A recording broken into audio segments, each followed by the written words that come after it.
ready. What's up, savvy strangers? Savvy. Welcome to another episode of The Strange Sessions. As always, I'm Kurt. Wow. I'm Krista. This just set the tone for the whole episode. I'm just weirdly out of it today. Yes. I slept good. He's I don't all know. discombobulated. I am super discombobulated today, and I don't know what's going on. I slept decent. So yeah, I'm just Was kind it of... the snow? Did the snow throw you off yesterday? No. Okay. No. It was actually... Well, it kind of annoyed me because the roads were fine. And then I got up this morning, looked outside, and we had snow on our roads. And it's like, when did it snow? It was like, we got a little bit of a dusting. in Yeah, the so I was evening. kind of annoyed about that, but the roads down here were fine. Yeah. I don't know why I'm discombobulated.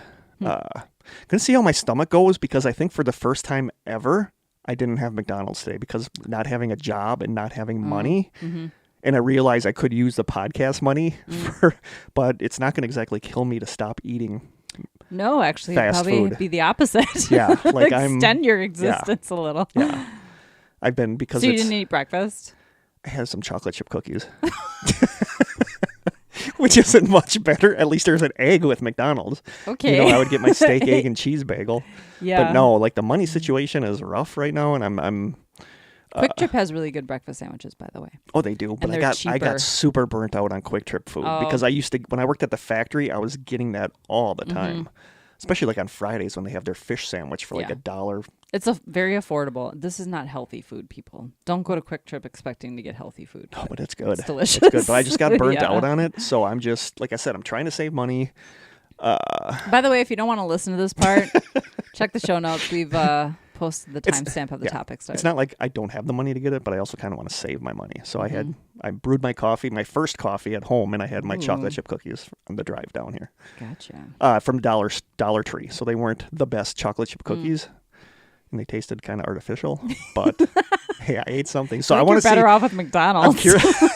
I'm curious to see if my stomach grumbles a lot. I don't think it will. We'll find out. Anyway, shout outs to our newest strangers, and those are Vanny Bun. Oh boy, this name. Love that name, Vanny Bun. Ida Rowentborg. Wow. That's got to be Swedish or something like that. Yeah, interesting. Jamie Lynn. And I want to give a huge shout out, first of all, to any students that still listen. And we still get comments from them on the YouTube. And God, I miss the students so much. I love you guys and I miss you. And I want to give a super big shout out to the podcast called Felicity Was Here. Like we've talked about it on here. We've talked about it on the side sessions. I love the show Felicity. It's my second favorite show, I think, of all time after MASH. So some of the other shows got bumped backwards now because I just love Felicity. I've been rewatching like the last couple weeks. You know, that's like my comfort show. Like when things aren't going good, I watch Felicity. And they just came out with their official 25th anniversary podcast because it's been 25 years since it was on. And I was going to go for a walk one day and I wanted to listen to it. So I was Googling Felicity podcast and the podcast Felicity Was Here showed up. So I downloaded that and I listened to it and I'm like, I really like this. It's 3 women talking about Felicity. It's like an episode rewatch where they watch an episode and they talk about it. Nice. And I sent them an email saying that I love your show. And they wrote back. And one of the 3 women, Dr. Joe, emailed me back and she's like, what's the name of your podcast? So I sent it to her and she's like, oh my God. She's like, I love this stuff. And she said, I've been looking for one that kind of scratches that itch, but most of them don't. And she said, yours is great. So she's buzzing through them. She's on season 3 right now. Nice. So shout out to the Felicity Was Here podcast and Dr. Joe. Even if you don't like Felicity, go like and subscribe the Felicity Was Here podcast because they're awesome. And what else was I going to say? Oh, I have we're just go right into housekeeping.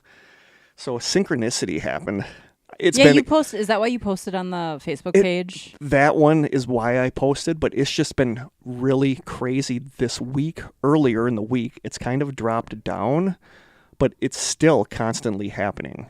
And I don't know what that means, but the weird one that I was like, wow. So I was on one of my walks this week, and I did listen to the first episode of the actual Felicity podcast. Like the official show podcast? Yeah. Okay. And it's hosted, one of the hosts of it is an actor named Greg Grunberg, who played a character on Felicity. he was Sean. He was the flatmate of Ben. Okay. And he's not a super well-known actor, but he's friends with J.J. Abrams. So J.J. Abrams puts like him in cameos in all of his stuff. He was in Lost. He was the pilot in the show Lost. Oh, he was in Star Wars. He was in Star Trek. So J.J. Abrams puts him in everything. And I just loved the guy, you know. And I was thinking on my walk, as I got done with the walk and I was heading home, I'm like, he's like the one guy I can think of that's on my hugging bucket list, that I want to hug him at some point in my life before I die. So I'm driving home thinking about this, and I'm like, how can I let him know he's on my hugging bucket list? Would that just be weird if I posted that on his Facebook? Maybe a little. So then I walk into my apartment, I go take a shower, and I come out and I turn on TV. And because I only have one channel because I don't have cable, it's the game show 25 Words or Less. So I sit down and I'm watching it. They go to the contestants. First contestants they go to is Greg Grunberg. Wow. And then he starts talking about bucket lists. Stop. Yeah. And my jaw just dropped. I'm like, oh my God. I'm like, what are the, like, it would have been a synchronicity if it would just been Greg Grunberg because I was just thinking about him. Right. But then he starts talking about bucket lists, which I was just thinking about. And it was one of those synchronicities where it legitimately made me dizzy because it was so, like, oh my God. That's crazy. So that's kind of the one that I posted about in the group. Yeah. But it's just, this whole week has been like that, and I don't know what that means. You know, so that's what I have for housekeeping. I don't think I have any housekeeping. Nothing? Mm-mm. I want to... Oh, I should mention the side stirs. We've got... The feedback we've gotten on the video piece is a lot of people don't watch the videos, but they like that they can if they want to. A lot of people listen on the go. And I hope that I have found a solution to for the people who don't like listening through YouTube. Yeah. It'll be on SoundCloud now. So. Well, like podcasts that I want to listen to, because I only listen to them really when I'm out for a walk or when I'm driving. And podcasts that I want to listen to when I'm driving, if they're YouTube only, I have an extension that downloads the sound as an MP3, so then I can put it on my flash drive and listen to it in my car. Yeah. So there is a way to do that, but I don't know if they can do that with the side sessions because that's a closed group. You know what I mean? But it takes you to a link to an unlisted video on YouTube. Okay. So Which I don't know. I get. Like, I don't like watching podcasts. I like listening to podcasts. So I totally get that. It depends. I love watching the Haunted Objects podcast. It's a totally different experience watching their video. Because I've never watched it. I listened. It's so good. You are they should going to come watch it. back? Probably. Yeah. I mean, they're working on Hellier season 3. I know. So. I'm excited about that. And I think it's actually in the final stages of like editing. So I cannot wait for that to come out.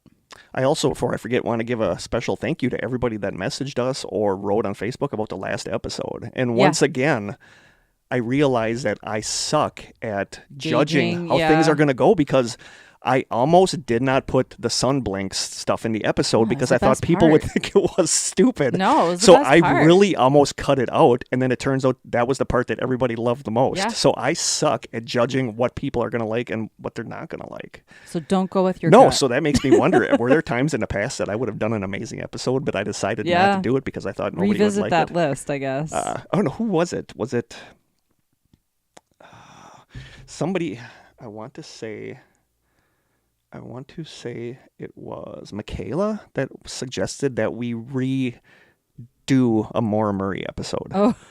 Because there's been a lot of updates. With Julie That's very Murray's true. podcast. And I'm like, I would love to do Just don't ask me to research that one.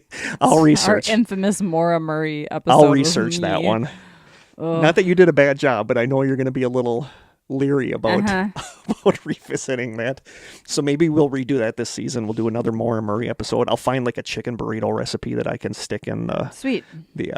Well, speaking of Michaela... Yes. We have a postcard from her. Yep. Should I go ahead and read it? Yeah, I love the front. Yeah. This is... Oh, there we go. It's a recipe for a key lime pie. Probably not as good as Captain Very Coochie's. Very appropriate. That came out weird. Get a slice of Captain Coochie's and a goody burger. You'd be Old set. lady glasses. Hi, Kurt and Krista. Well, it wasn't Captain Coochie's, but I did have some delicious key lime pie while visiting the Florida Keys. Since I can't try Captain K's, I'm just going to guess that the pie I ate was not as good as Captain K's. We'll never know. I did not get a chance to visit Robert the Doll in Key West. My family doesn't share my love of museums. Next time. Love y'all. Stay strange, Michaela. Thank you, Michaela. Hopefully Robert the Doll doesn't come to visit you. Yeah. That Well, would if be you a didn't little creepy. visit him, then you didn't insult him, and I think you're safe. Yeah. So are we doing it? Yeah. So we got Hey, guys. we got this letter that we believe is from the same person that sent us the clown card that was unsigned. Yeah. So we're gonna see. I'm a little weirded out by We're this. gonna see if this one is signed. Okay, I'm opening it. The envelope. I can see like the card, the outline of the card. The card's way smaller than the envelope, which is kind of interesting. Tells me the envelope didn't come with the card, but I could be wrong. There's no mysterious post-it note on the inside, so that's that. What the heck? It says It's a cute card. it's cute, and it says missing you, and then a post-it that says can't wait for more. At least it's sweet. I guess.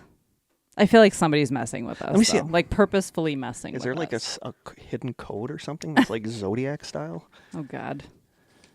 No, I like this. I think this is cute. Yeah. I like this. I think it's somebody just saying they can't wait for more episodes. Why won't they sign it? Maybe they're shy. Okay. I think someone's messing with us, but that's okay. I don't think so. I like this. Because they probably heard that we're weirded out by the fact that we're getting cards that aren't signed. And so they're like, yeah, I'm never going to sign my cards now. Well, can't wait for more is sweet. Sure. I'm no longer freaked out. The second I feel weirded out, we're not going to read them online on the air anymore, though. Okay. No, I like I'm that. a little weirded out. Thank you, person. Thank you, person, for... Chris is trying to not to make them mad. I respect that. thank you. He doesn't want us to get murdered. Yeah. So I respect that. At this point, if Jigsaw puts me in a jigsaw trap, I'll be like, just let it go. I'm good. But no, thank you, mystery person. I'm glad you like our podcast. Yes. I really am. Do we have any other housekeeping? Oh, No. we're going to try that. We We still need to have do a couple packages we need to taste open. tests. Yeah, we have so many packages to open. This box Maybe- from... Who is this box from again? Was it Kathy? Kathy, yes. I mean, it is full of stuff. Maybe next episode, let's just be like, we're going to open all these. Okay. And we'll maybe skip a taste test. Okay, that's a good idea. Okay. So Mark and Rhonda gave this to us when we did our investigation, and I kept forgetting about it. So I've we're gonna had open those. it I now. don't know if I've had that flavor. It's mochi, right? Mochi. I think mochi. This looks like it has a filling. Did the last stuff have a filling? Yes. Okay. Was it green? I don't think so. Okay. I don't know if I'm opening this correctly. Kathy apologized for her. She called it OCD packaging skills last time. I know. I'm not blaming you. I'm blaming me. Everybody knows I struggle with packages. Did you see how I just opened that up like lickety split? Oh, okay. I guess Kurt just gave me a thumbs down. I love you, but you're not the best package opener. I'm not. I'm terrible at opening packages. Oh, smells good. Okay. I'm going to take one. Oh, they come in these little... Oh, how cute is this? It's like in a little... Like a Reese's cupcake peanut butter thing. cup thing. I'm going to take a picture. I love that we can reach across the table now and grab stuff. Yeah, me too. It's a lot less work. The only bad thing is you wouldn't really know if these were moldy. Yeah, because they're covered in 'Cause like they're powdered green. sugar. And they're green. And they're covered in powdered sugar. Wow, that's really soft. Yeah. Interesting. I got to give it a whiff. Have you ever had them? Yeah. It's I like feel like gummy. we It's got like have. a gummy like consistency. I know we have. I just Yeah. don't remember it being like, Ready? wow, it's squishy. Ready? Okay.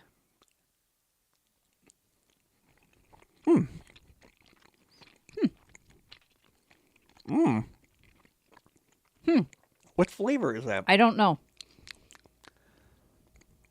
It tastes like a flower. It's actually really good. It's good. It's not, you think it's going to be sweeter than I it can't- is? It tastes like a flower, and it kind of has like a little bit of a taste like you get shampoo in your mouth, but not in a bad way. I've never thought that about getting shampoo in my mouth. It does. It's really good. Weird consistency. Yeah, very weird consistency. I can't tell you what the flavor profile is. It's like you're eating really soft Play-Doh. Mm-hmm. Huh. I'm going to give that a 9 because I actually really like that. I like that I can't tell you what the flavor is. Okay.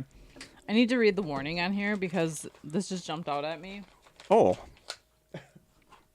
Consuming this product can expose you to chemicals including lead, Oh. which is known to the state of California to cause cancer and birth defects or other reproductive harm.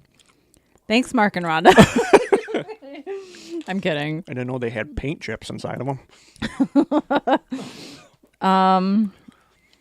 Oh, green tea paste. I'm just reading palm oil. I had like Is it the green tea that we're tasting? Yes, it's the green tea. That's what I'm tasting. Interesting. I had 8 chocolate chip cookies from the dollar store. So this is 8? still, yeah, this is How big are those chocolate chip cookies? like Chips Ahoy size. Oh, okay. So this is probably still healthier than what I ate in those cookies. Probably. That is leady. Yeah. That's good. I'm giving that a 9. Are you ready for our soda? I'm giving it a 6. You ready for I'm our ready soda? for our soda. So I was thinking about this. There's a 6. It's a 6-pack. Okay. We've had 3 stellar ones. Yeah, we're bound to get something disgusting. I don't know if Taylor put bad ones in there or maybe they're all good, but I remember 'Cause he Asher likes taking us? them out and looking at some of them and being like, oh. Oh. So I don't know if our streak is going to continue. I will tell you, I didn't look at the name of it, but the color of the soda was a little off-putting. Does it look like urine? If your urine looks Ryan is so our listener Ryan, I think he's from Wisconsin as well. I think he's the one who sent me the video games. Yep. He was totally flabbergasted and delighted that I kept saying it looked like urine. It looks like really dark urine like your for first, somebody your who first doesn't pee of the- drink your any first water. Pee of the morning. Yeah. So I'm curious if our streak is gonna continue with the good sodas. Okay. I'm gonna open this one. Oh, okay. Good. I would just want to, like I said, the color. When I took it out, I could see the liquid, and it looked like dishwater. so that already doesn't bode well. Yeah. But it could be like lemon. It could be like a lemon lime kind of thing, or like a pina colada. That was what I thought of. It looks like okay. something pina colada. Coconutty? Yeah, like coconutty, which would be awesome. Yeah. I'm hoping for coconutty because Asher did make faces at some of these when he looked at them. Okay. Come Drum on, roll. coconut. I love coconut. I like it to a degree. There's those buy drinks that are like coconut. Yeah. And I kind of overdid it on those. And now I can't drink them anymore. Oh, I see what you mean. It's kind of cloudy. That is not coconut. What is it? I don't know. Your face is not I don't know making how- me happy right now. It could be okay. Mm-hmm. It's not going to be a 10 out of 10. I can almost guarantee that. Okay. But tell me that doesn't look pina colada. It does look pina colada. It's not pina colada. Oh, great. Grandpa Joe's toothpaste. Toothpaste. Is it going to be minty? Toothpaste. Like minty soda wouldn't be bad. I guess. Who decides to do a toothpaste flavored soda? I don't know what to say about that. Okay, It might here you not go. be bad. It might just not be be. minty. Like if it's minty, that's cool. Here's like the I would thing, be good though. with a peppermint Everything soda. we've tasted has tasted exactly like it said it was going to taste. Yeah, but toothpaste isn't bad. It's just minty. We'll find out. Do you want to open it? Oh, I got to No. open it, don't I? Yeah. It could be like if it's peppermint flavored, I'm cool with that. Like I You love are a peppermint. glass half full kind of guy. I am Considering how discombobulated you are today. trying to be more positive. Well, good. It smells like it smells like toothpaste. Great. It's Pour not. your It is glasses not going to be right there. bad. It smells like Okay. mint. It does. I'm It going smells in with the same like, positive there's candy attitude. cane sodas that I love. Sure. So I think this will be good. Do you remember the clamdy canes that Yeah. Jamie sent Yeah, us? those were god awful. Those were disgusting. It does not. It smells minty, but it smells. It smells like It toothpaste. smells like toothpaste. It's not just minty. It smells like toothpaste. I'm just taking a little. Oh, that is not appetizing at all. It smells like you swished your mouth out with water and then spit it into a bottle. That's exactly what it smells like. You ready? Okay, I guess.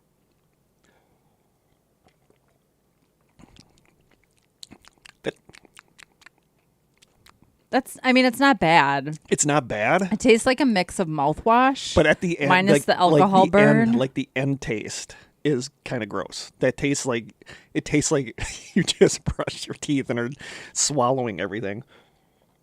I mean, if you want that minty fresh feeling, this is the I soda like for it. you. It's okay. I like it. I'm going to give this one a 6 because it tastes like what it says it tastes like, but I wouldn't voluntarily drink it. I'm gonna give it a Here, you want the rest of yeah. it? I'm gonna give it an 8 because I would voluntarily drink this.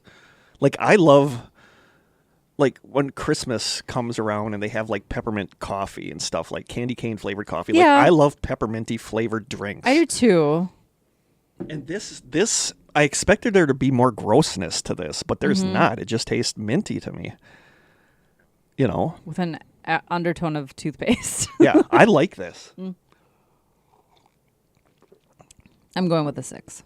I'm sticking with my 8. It also, okay, if I frame it that it tastes like spearmint gum, then it's less different. gross to me. Yeah, but it does taste just like toothpaste. Because toothpaste is something you spit out. Yeah. So I think that's what the mental block is for me. When I was a kid, my friends used to yell, or like a teenager, my friends used to yell at me all the time because I did not spit out my toothpaste. I would swallow it. Ooh. Yeah, and they're like, That's probably they would not get good. so mad at me. They're like, that can cause cancer. Oh, God. So Really? Yeah. Why do we put that in our mouths then? Because you're not supposed to. Because most sane people spit it out. It's just the weird ones like me that It's like people who swallow gum, too. I swallow gum all the I time. never do that. I really do like this, but I can't get past the fact that it tastes like toothpaste. Yeah. It tastes just like toothpaste. Okay. All right. Time are we that looking everything? at? I think so. We're good. So the next episode, we're going to open the remaining packages we have. We might skip the taste test. Now Yeah. I'm worried the other 2 sodas in there are going to be bad. Because Asher made some faces at them. Okay. So this one turned out to be better than I kind of expected.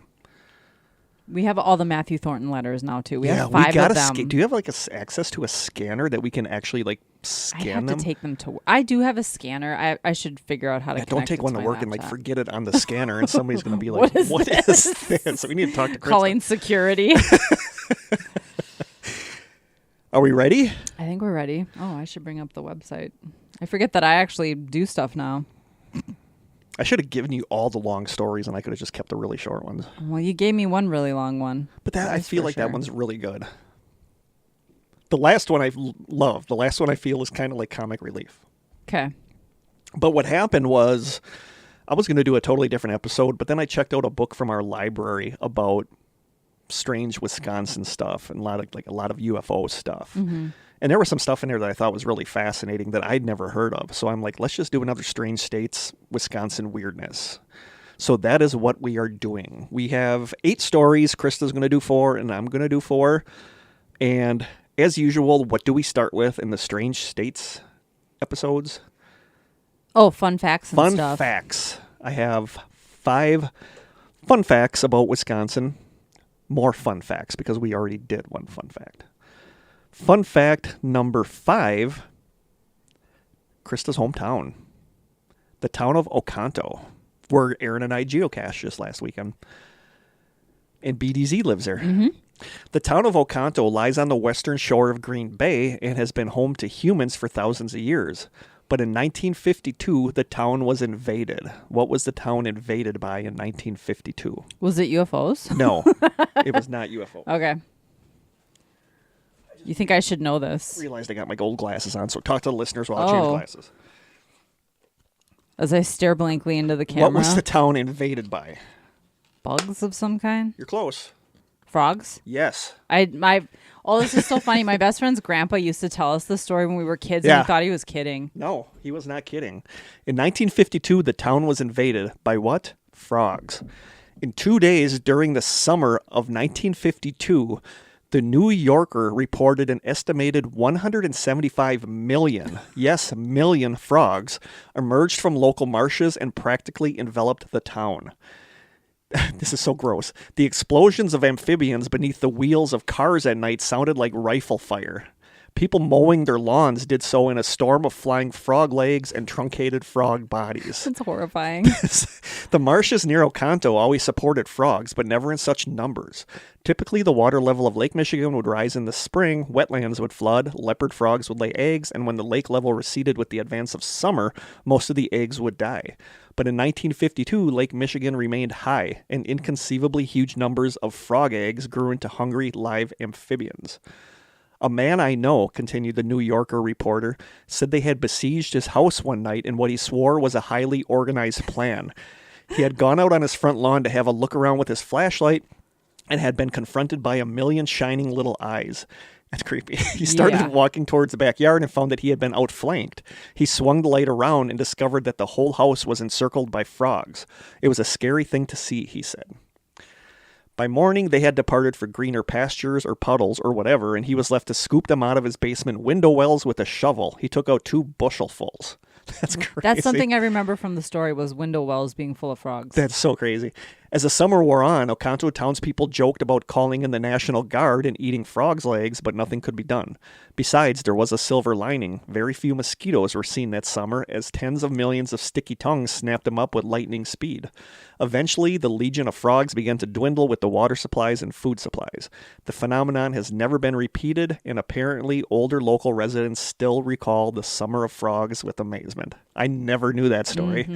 That's so cool. I do remember once as a kid, I didn't grow up in Oconto. That's where I went to school. I grew up in a small village outside of Oconto, but I remember one particular summer as a kid where we had a lot of frogs. Again, you couldn't drive down the road without hitting frogs, and I remember that sound. I don't even think I could have driven because they're so cute. I feel horrible when I hit anything with my car. Me Like if too. I hit a bumblebee with my car, I just about cry. Like a wasp, I will go off the road and chase it into a field to kill it. But like bumblebees, butterflies, stuff like that, I feel horrible killing with my car. Anything. Turtles, I did stop for turtles one day that were crossing the road and probably annoyed somebody behind me because I was going to go until they got completely across the road. But I could not have driven and popped all these frogs in my car.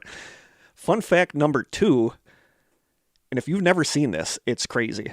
When the University of Wisconsin football team plays the song Jump Around, the fans' enthusiastic bouncing in the stands can be detected by a seismograph in the geology department located 2 miles away. It is so cool. Thing to watch. But it floors me that it's detected on the seismograph. The whole stadium moves. Yeah. Like I can't believe the stands like don't collapse when they do the jump around thing. Yeah, no kidding. But it's like an iconic Wisconsin thing. If you've never seen them jumping up and down in the stands to jump around between the 3rd and 4th quarter. Yeah, you need to watch a video of that because it's crazy. But yeah, it's detected by a seismograph 2 miles away, which is crazy. Fun fact number 3, in a 2023 study on America's drunkest cities, 7 out of the top 10 cities were from Wisconsin. Number 10 was La Crosse. Number 9 was Wausau. Number 8 was Grand Forks, North Dakota. Number 7 was Missoula, Montana. Is it Montana? Is it Missoula, Montana? I think so. Number 6 is Oshkosh/Neenah. Number 5 is Fargo. Number 4 is Madison, Wisconsin. Number 3 is Appleton, Wisconsin. Number 2 is Eau Claire, Wisconsin. What do you think the drunkest town is? Whitewater? Green Bay, Wisconsin. If you've ever been to a Packer game, you get that. But yeah, it's not something to be proud of, but we love our booze here in Wisconsin. Well, not we, but Wisconsinites do. I still like my occasional beer. Fun fact number 2. In 1973, Wisconsin Governor Patrick Lucey was faced with a $25 million highway bonding authorization. Thinking that it was a little bit pricey, he decided to officially veto the number 2, reducing the $25 million to just $5 million. Which I did not know. Wow. Yeah, I did not know you could do that. No. But he vetoed the number 2, so it went from 25 million to 5 million. Dang. Yeah. And as always, with fun fact number 1, we have some crazy laws from Wisconsin. Oh, fun. I think I might have done some of these already. Okay. One of these I have to couch in different terms because we have younger listeners. Okay. I'm just going to say that. In Wisconsin, it is illegal to play checkers in public in the city of La Crosse. In Milwaukee, it's against the law to play a flute and drums on the street to attract attention. In the state of Wisconsin, it is illegal to kiss on a train. This next one, I read articles about, like, people are trying to figure this out. In Wisconsin, there's a law that says, quote, whenever 2 trains meet at an intersection of railroad tracks, neither train shall proceed until the other one has. I don't know. I don't know. So they just sit there and all day. I They're don't know. Still there. And finally, in Connorsville, Wisconsin, it is illegal to shoot off a gun while your female partner is having the big O. Oh, what? Yeah. So apparently that... I'd like to know the story. Do the 2 go hand in hand? I don't know. Often? I don't know. Wow. It's been a while for me. I don't remember if there's gun shooting involved? I don't know. There's not. I don't know. And it's Okay. like, how did what happened? That might be right. that This might is be a a law side for a session. That reason. might be a side That sessions is that a we good got to side look into. session. So there you go. There are some fun Wisconsin facts. Wow. Yeah. So, okay, for this episode, I got almost everything from these 5 different sites. If you live in Wisconsin and are into this weird stuff, go to these 5 sites. Number 1, of course, singularfortean.com, where we have a High quality. Yes, very high quality. Tobias. Tobias. It's an amazing site. And Emily, I'm sure she's part of it too. Tobias and Emily. It's an amazing site. So go to singularfortean.com. Wisconsinfrights.com is also good. PineBarrensInstitute.com is really, really good. There's a website called the W Files that has a lot of stuff on it, but it's not really updated anymore. Okay. And finally, cultofweird.com, which I believe is run by the same person that runs wisconsinfrights.com. But these are great, great, great websites if you're into the strangeness and you're into Wisconsin. Cool. And an apology, I have to give out my Always. official apology. I did have 2 other stories in here, but I pulled them to save them for specific episodes or on location episodes. Oh, cool. So there you go. So Krista is going to start with story number 1. I need to figure out if I need my glasses or not. And I need to read along with her and correct everything she says wrong. Kurt's never going to let me live that down. Okay. Just a note. Can you give me the actual links too? Oh, yeah. Okay. Yeah. Yep. Because I want to put them in the show notes. No, for- and on I would like YouTube. you to even add stuff if you wanted to add stuff Oh, that sure. I didn't. So yeah, Okay. next time I will send you the links. Okay. So most And I should start posting them in our notes for Yeah. for listeners to look exactly. Most of this comes from these sites: UFOinsight.com, and the article titled "Just What Landed Near the Bakerfields' Home: The Mellon UFO Incident," and the Pine Barren Institute article "UFO Profile: The Baker Family Encounter, aka the Mellon, Wisconsin UFO Sighting of 1975." Here we go. The Baker family lived in a secluded property in the small town of Mellon in Wisconsin, a town that had a population of approximately 1,000 people. It was around 9 p.m. on the evening of the 13th of March, 1975. The Bakers were at home, each going about their business. While Shirley Baker finished household chores, her husband Philip watched television in the living room. That sounds pretty typical. Sorry. Their 3 sons, John, Jeff, and Monty. Monty. I don't know. Everybody has such normal names. They And then must there's have loved. Monty. They must have loved the show. Let's make a deal. Were in their bedroom listening to the radio while their teenage daughter, Jane, was rounding up their cats in order to put them in the garage for the night. So Wisconsin. So Seriously, Wisconsin, so yeah. Wisconsin. It was as Jane was making her way to the garage with the cats that the night suddenly began to grow lighter. After a moment, Jane realized that a light was coming from the direction of the small road that led to their secluded property. She went a little closer to see if she could see what the source of the light was. When she did, she was shocked. There, a little under 500 feet away from her, was something resting on the roadside. On the top of the object was a dome that glowed yellow, and it lit up the road around it, while several bizarre noises appeared to emanate from the object. The thing, which Jane would later describe as a, quote, weird object making funny noises, was a silver-looking disc that emitted a silverish white glow, was covered around the middle by a string of red and green looking lights, and was making loud high toned noises. It sounds like your quintessential like flying saucer. Mm-hmm. After several more moments of staring at this obscure object, she suddenly turned and ran back to the house. As she burst through the door, she yelled out that there was something out on the road. From her panicked tone, her parents knew that she had witnessed something strange, and they and Jane's brothers ran to the front door to see for themselves what was taking place. As the family made their way outside, they spotted the object Jane had first seen only seconds earlier. John would later recall that it was like a, quote, turtle-shaped dome with lights all around it, which appeared to be moving in a circle around the side of the object, while the light from the dome section on the top made it appear as though it, quote, had a halo above it. Oh, that's interesting. The witnesses would later estimate that the object was approximately 12 feet across and around 6 feet in height. Kind of small, actually. Yeah. John also recalled hearing the strange sounds. He would claim one was a buzzing or whirring type sound that was similar to a blender. However, at the same time, a strange banging sound began to emanate from the craft, but what was odd about it was that it didn't seem mechanical or structured in nature. This noise, it was said, closely resembled the kind of sound made by a person banging a hammer against metal. And to make the situation even more unsettling, the sound was reported as coming from inside the craft, as if something was in there actively making it. It's almost like when your car starts to clunk. Yeah. Like they literally had a breakdown. Yeah, that's what it sounds like. At this point, Philip began to approach the object so he could see exactly what it was and what was taking place, causing Shirley to plead with him not to get any closer to the object than they were already. Philip, however, dismissed her concerns and continued forward. Whether coincidence or not, as he got closer to the strange disc, the lights around the side of the object stopped and the yellow glow from the domed section dimmed. As the light dimmed, it appeared that on the top in front of the dome was an open hatch. Yeah, that's when I'm like, see ya. Philip continued forward in spite of his wife's continued pleas not to do so, certain that he would be able to look inside the craft if he could get a little closer. All the while, the strange wind-like whirring sounds and banging noises continued. In fact, it was as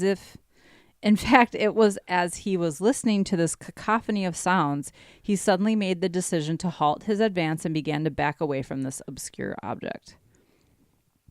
After having made his way back to the house, Philip quickly contacted the local police to report what he and his family had witnessed. It was as he was speaking on the telephone that a sudden, huge explosion-type sound shook the entire house, something that Philip would later describe as sounding, quote, like something breaking the sound barrier. The family once more ran to the door, discovering the object had disappeared. By the way, if I sound like I'm surprised by what I'm reading, it's because I am. I didn't have time to pre-read what Kurt sent me. I'm hearing this for this first time right now. Philip then gathered the family and issued instructions that it would be best if they didn't speak about what they had seen, especially to other children at school. He knew all too well how they would be viewed within the community if word spread of what they claimed to have seen. They did their best to go to bed as normal a little later that evening. However, each lay secretly awake. The children, in particular, were more than afraid that these strange entities would return, and this time they wouldn't merely stay by the roadside before disappearing.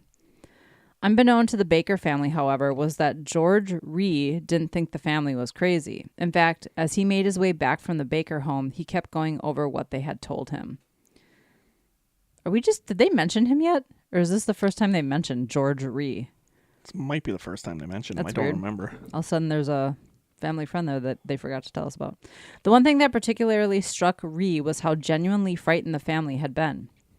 Furthermore, they were considered a model family of the community, and Mr. Baker was certainly not the type of person to make up such bizarre claims. The undersheriff would later state that it was clear that Philip Baker was very upset by what he had seen. He was, though, quote, a pretty reliable, dependable person.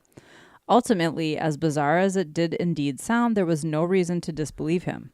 Whether he saw a vehicle from another world, Ree wasn't sure, but he believed that he most definitely did see something, as did his family, and by the time he had arrived at the station, that notion was made that much clearer to him. He was immediately confronted with a barrage of reports that had come in from the public.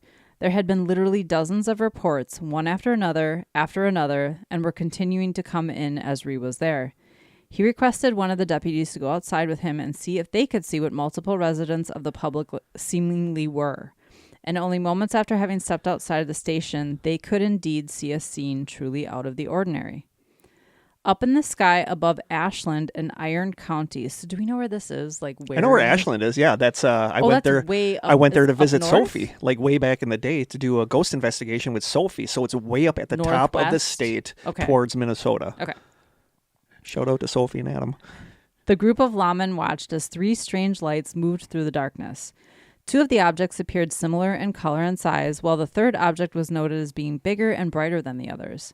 This object, Ree states, moved faster than the others, changed colors, and even stopped in mid-air, hovering in place while the three other objects moved towards it. Eventually, the objects began to move so quickly around the area and in such a bizarre way that the police radio channel began to go wild with calls and transmissions from other officers checking to see if anyone else had seen what they were seeing. It's crazy, like how many people saw this. That's a lot of witnesses. Yeah. And a lot of law enforcement. Yeah. Yep. And it was the 70s. It's not drones, people. So No. what the heck were they seeing? It essentially became an open channel to verify that you weren't crazy and that there actually was something unexplained flying around in the sky. Later, when talking about the strange incident, George Ree is quoted as saying, quote, "We saw one object come from the south going in a northerly direction. There was a second one, and it was a little lower than the first. We watched these two for maybe half an hour. Then a third one came from the north going south, and that was the lowest one of all. We could see different colored lights on it. That one stayed in the air for approximately 10 or 15 minutes, just moving, sort of doing a jig, going up and down, making a big U, and going up and down again. We had 2 more cars on US 2 in the northern part of Ashland County, and I was transmitting to the deputies in that location. 2 deputies were watching from a fire tower on Birch Hill." Ooh, that would be a great vantage point. Right. "And another, Drolson, was northwest of them on Lake Superior when one of these objects we were watching took off at a very high rate of speed. I radioed to Drolson and told him, quote, 'It's going your way,' and all of a sudden he said, 'I see it coming,' and then his radio went blank." The deputy on Lake Superior, who was radioed by Ree, Peter Drolson, who was 24 years old at the time of the incident, stated later in an interview about that night that he felt he was going to be the only one in the area who would not get a chance to see the strange lights that everyone on the radio was talking about. Sitting in his vehicle along the edge of the lake, the young deputy listened intently as his fellow officers made note of where the objects were and where they appeared to be moving. For the most part, they all appeared to avoid the area in which he was located, but when Ree urgently called for him to be on the lookout as one of the objects was coming his way, Drolson knew he had to get a good look. After acknowledging Ree over the radio, Deputy Drolson stepped out of his vehicle and looked into the sky. Within minutes, the entire area around him lit up in a brilliant light. Drolson is quoted as saying, quote, "Everything got so bright I could have read a newspaper. I could see my shadow on the ground." As the light quickly enveloped everything around him, Drolson yelled into his radio to report exactly what was happening. Strangely enough, though, none of the other officers were able to hear him clearly due to an unknown interference taking over the signal. At best, his fellow officers were only able to make out bits and pieces of words and sentences intermingled between moments of static and unexplained noises. In a moment that felt like forever to the young man, but in reality was only a few seconds, the light which had turned the darkness around him into daylight moved towards the other side of the road and then took off yet again in an impressive burst of speed. The faint glow could be seen moving away until it eventually fell behind the trees and was visible to the officer no more. Drolson said of this moment, "It sounded like a big gust of wind coming through the woods. I was talking on the radio the whole time, but they only heard a part of my transmission. They heard me talking, then a whoosh, and then me talking again." This was simply the first of many encounters that evening involving the local police. The radio communications continued to go back and forth, with no less than 10 of the deputies being involved in relatively close-up encounters. That's crazy that many. That's a lot. That's a lot of people. With some even giving chase to this bizarre craft. As the night unfolded, Ree continued to think back to what the Bakers had told him they had witnessed.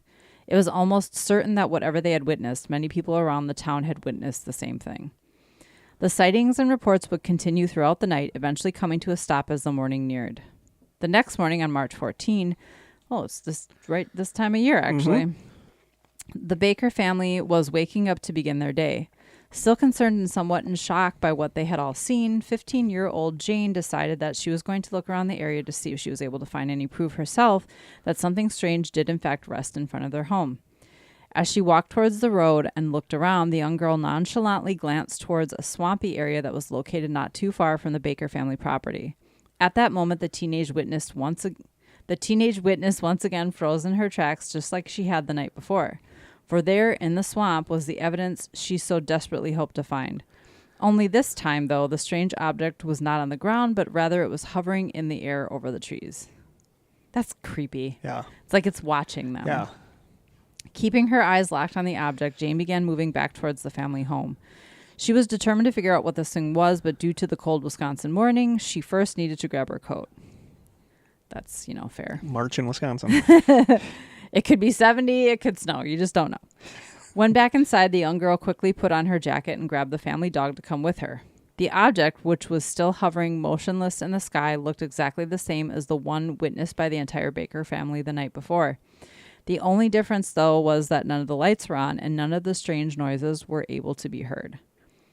As Jane and the dog, that sounds like a children's book. It does, Jane As and Jane the and the dog made their way towards the swampy area, the loyal canine suddenly became And the local, it was a agitated. local canine Yeah, too. he was local. He suddenly became agitated, putting a hard stop on moving forward. The panicked pooch let out a yelp, placed its head down towards the ground, and began pawing at its ears. The object, it seemed, was still making noises, only this time they were so high-pitched that only the dog was able to hear them, and they caused such distress in the animal that Jane was forced to pick it up and carry it back inside the home. This reminds me of that link I sent you with that sound that Yeah. you and I can hear, but Jim couldn't hear. Yeah. It's so bizarre. That's probably an episode. Have we kind of covered that a little bit, though? I don't know if we covered it, but we did talk. Yeah, it was like that hum, that weird hum. Yeah.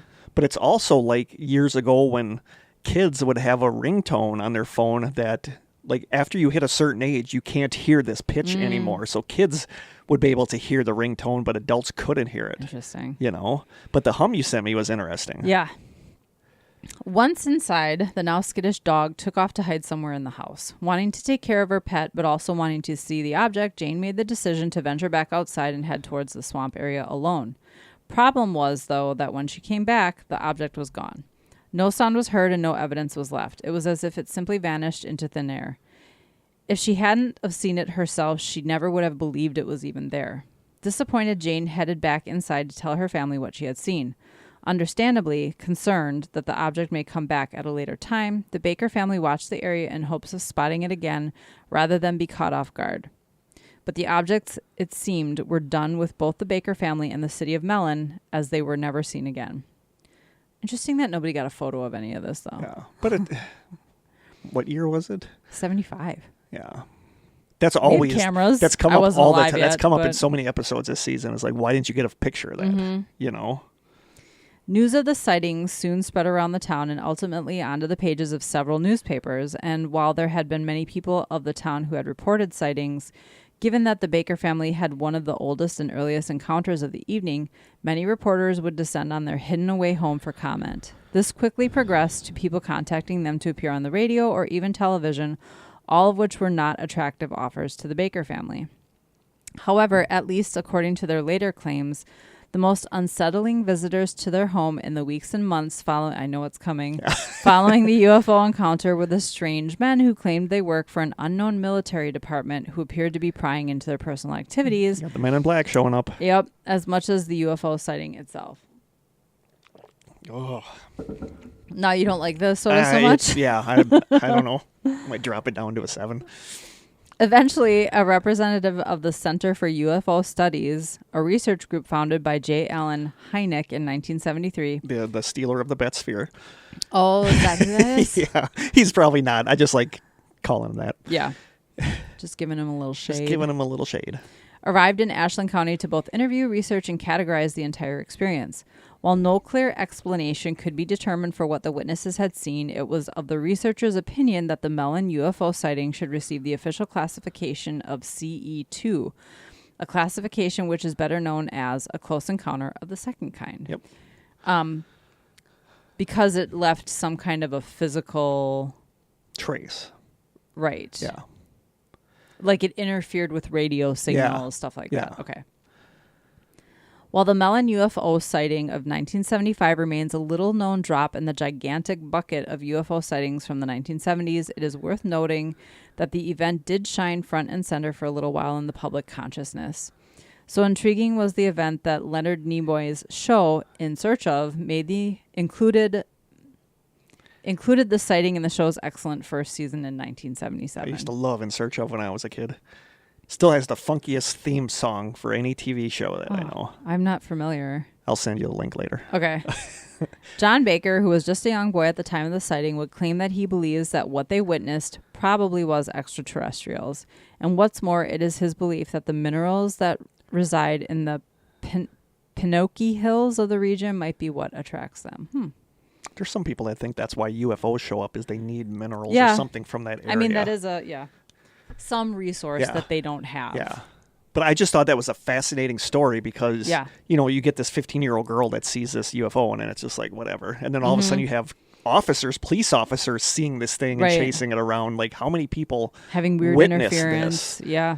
And, like the stealth bomber and all that stuff was like top secret back then, but that couldn't have maneuvered like these things maneuvered. So I don't know. Like, I thought Why would it be in Wisconsin? considering I've never heard of this, I thought Yeah. this was like a fascinating UFO case. I agree. Very cool. So I screwed up and I put the wrong show notes on here, so I don't remember what stories I do and what stories you do. So this is going to be fun. I know I do the Baron Trolls next. Okay. Does that help you? Yeah, Okay. a little bit. So my story number 2 is the Steinthal monster. And this I knew nothing about. I've never heard of this. This came from the Pine Barrens Institute website. The story of the Steinthal monster happened in the town of Steinthal, Wisconsin. Actually, I take that back. Steinthal is not really a town, but actually an unincorporated community within the town of Eaton, a small town in its own right. Both Steinthal and Eaton are part of Manitowoc County, and for those of you who would like more information on where it's located within the state, Steinthal is roughly 107 miles northeast of Madison. The next the closest... So it's in Manitowoc County, though? Yeah, the closest, the city that's just like right over next to it is St. Nazianz. Oh, Where okay. JFK Prep was, where you just Wow. talked about. And I thought about going there and doing an on location, but there's like literally nothing there. Okay. It's like an intersection of a couple roads. Okay. It's said that in the fall of 1965, the Steinthal monster simply popped into existence. It wasn't deep within a treacherous swamp filled with hidden dangers or miles back hidden among unexplored caves within the spooky woods where those who first saw it claimed it lived. No. This supposed creature was said to make its home around the run-down and abandoned farmhouse once owned by a welder named Leo Schweitzer and his family. You see, a year prior to all the monster spotting, the Schweitzer family actually lived on the farm, but one night a mysterious fire destroyed the barn and ruined one side of the family home. After that, rather than rebuild, the family moved off the property and resided elsewhere. But before they left, in order to help somewhat protect their land, Leo put up a private property and no trespassing sign at the main entrance to the farm. But as well as we all know, signs can only do so much to stop those who are already determined to see what lies behind the barriers. Not long after the Schweitzers left the property, the desolate area became a good spot for the local youth to get together and, quote, park. Their name sounds like a Wisconsin beer. Schweitzer? Yeah. Grab me a Schweitzer from the fridge. Right. The location, this was back in the 60s, so kids were big into parking, you know. Parking. Wink, Yep. wink. Reach behind you to see if your door is locked, put my arm around you. That's my move, by the way. The location was well known to the teens in the area as a place where most people didn't go, as there was nothing there to occupy one's time. That is, if you don't count the other person they brought with them. But I digress on where I'm going with this, so back to the monster. The setting, which offered seclusion and privacy due to being located at the end of a quarter-mile dead-end road, also offered a spooky sense of danger to all those who arrived. The remnants of the burned-up barn laying out in the open and the imposing sight of the vandalized home could easily unsettle anyone who trespassed during daylight hours, but to those who arrived at night and saw the state of the property under darkness and moonlight, the location took on a much more ominous tone. And it's because a majority of the youth arrived only after the sun went down that a handful of creepy stories started to be created involving the property itself. The classic tales of a haunted house or a maniac lurking around the dilapidated homestead began to spread from teen to teen, and I can totally see this, you know.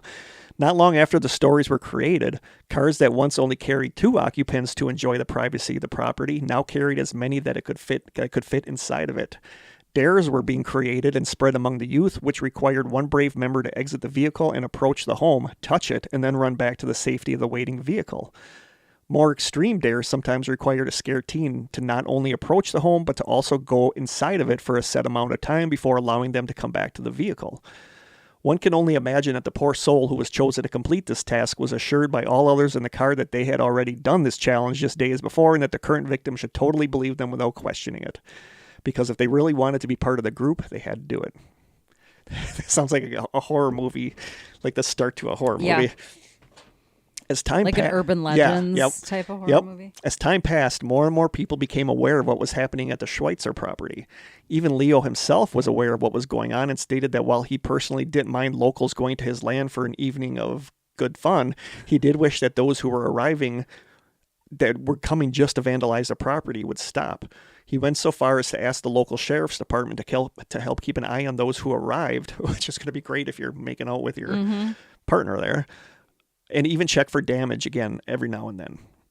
But even with the increased amount of visitors and local monitoring, nobody could really prepare for what was to take place next at the farm.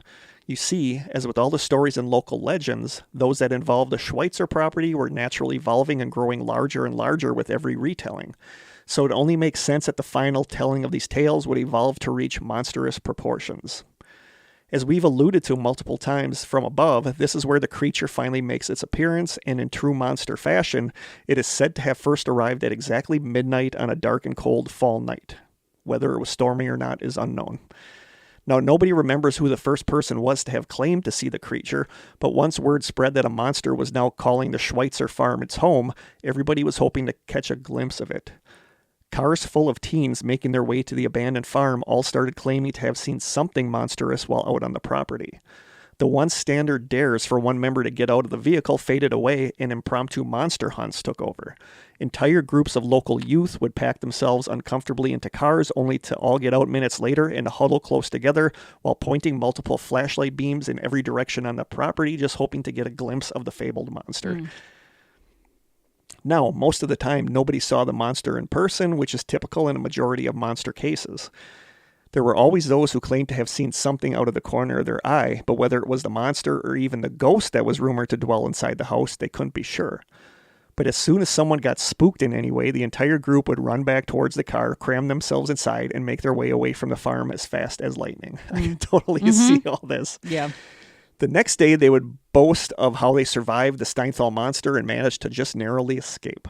These stories would, of course, inspire other groups to go to the property and repeat the process over and over. But while most saw nothing, every so often someone would see something, and that is where we get the few and far between descriptions of what this monster supposedly looks like. As you've probably noticed in the last sentence above, we wrote descriptions and not description. This was intentional, as there were actually quite a few different ways this monster was said to appear. The first was that it was a large, hulking, hairy creature that stood over 7 feet tall and had 2 gigantic green eyes that were nearly 2 axe handles apart and shined as bright as flashlights. The second was that the creature was actually nearly 9 feet tall, was covered in thick hair that hung down from its body, and had 1 giant green eye directly in the center of its head. The last description of the beast states that the creature was anywhere between 6 feet and 9 feet tall, once again covered in dark hair, and was said to have not 1, not 2, but 3 green eyes in its head. As you can tell, monster hunting teens of the 60s were not that creative when it came to thinking of monster features. Right. I'd love to see what movies were prevalent at that time. Like exactly. Creature from the whatever. Yeah.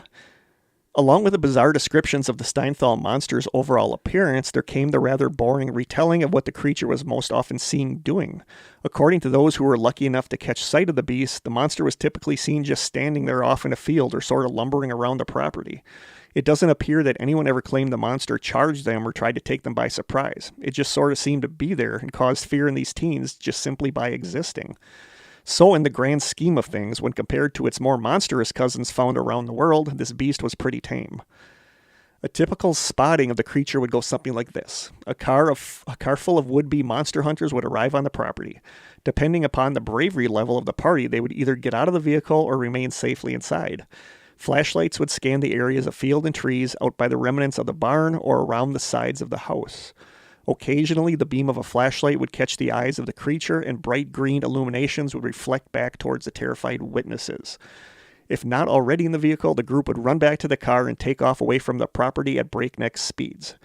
Because apparently when fleeing a dangerous situation, it's required that you put yourself in an even more dangerous situation. The group would then arrive back in the town of Kiel and start talking about how they spotted the monster. An adult resident of the community would often overhear these tales, and they would go out to the property to have a look as well. Repeat the process with the light and the illumination, and they would also leave. But instead of returning back to town, the over 18 crowd would often stop at the tavern by the crossroads and would tell their story over a cold beverage, because at that time 18 was the drinking age. Is that bar still there? I don't know. I don't think so. Others inside the bar would then leave and go check out the property themselves, and the whole thing would start over again. And this is all true, by the way. This exact scenario was recounted in newspapers from around the area during this rash of sightings. It became an exciting event that many in the area wanted to take part in. It also significantly raised the popularity in business at the tavern, as it was one of the closest gathering points to the farm in which people claimed to have seen the beast. I don't know if you know where this story is going. But not yet. It's not good. For a while, the Steinthal monster seemed to be nothing but good fun, a sort of breath of fresh air that the small community needed to bring life back into it. So right now, everything's great. Like the businesses are going great. Nobody seemed to be doing any harm and nobody was getting hurt, so it seemed like this was something that could continue on for a long time. That is, until the tragedy that took place on October 1st, 1966, that brought the entire thing to a sudden halt. It was one of those moments in life that proves just how quickly things can be completely turned upside down. The tragedy in question, the one that we've alluded to since the beginning of this article, ended up taking the lives of 3 youths and nearly claimed a 4th. While the Steinthal monster wasn't directly responsible, it did play a big part in why the accident occurred, specifically the location. It just so happened to be in an area that put them at the wrong place at the wrong time. From what I have gathered from local reports of the day, 2 teen couples from Kiel were out on a double date, which involved both a movie and a trip to the Schweitzer farm for a little monster spotting. The couples included John Carr, 17, and his girlfriend, Vicky Fries, 15.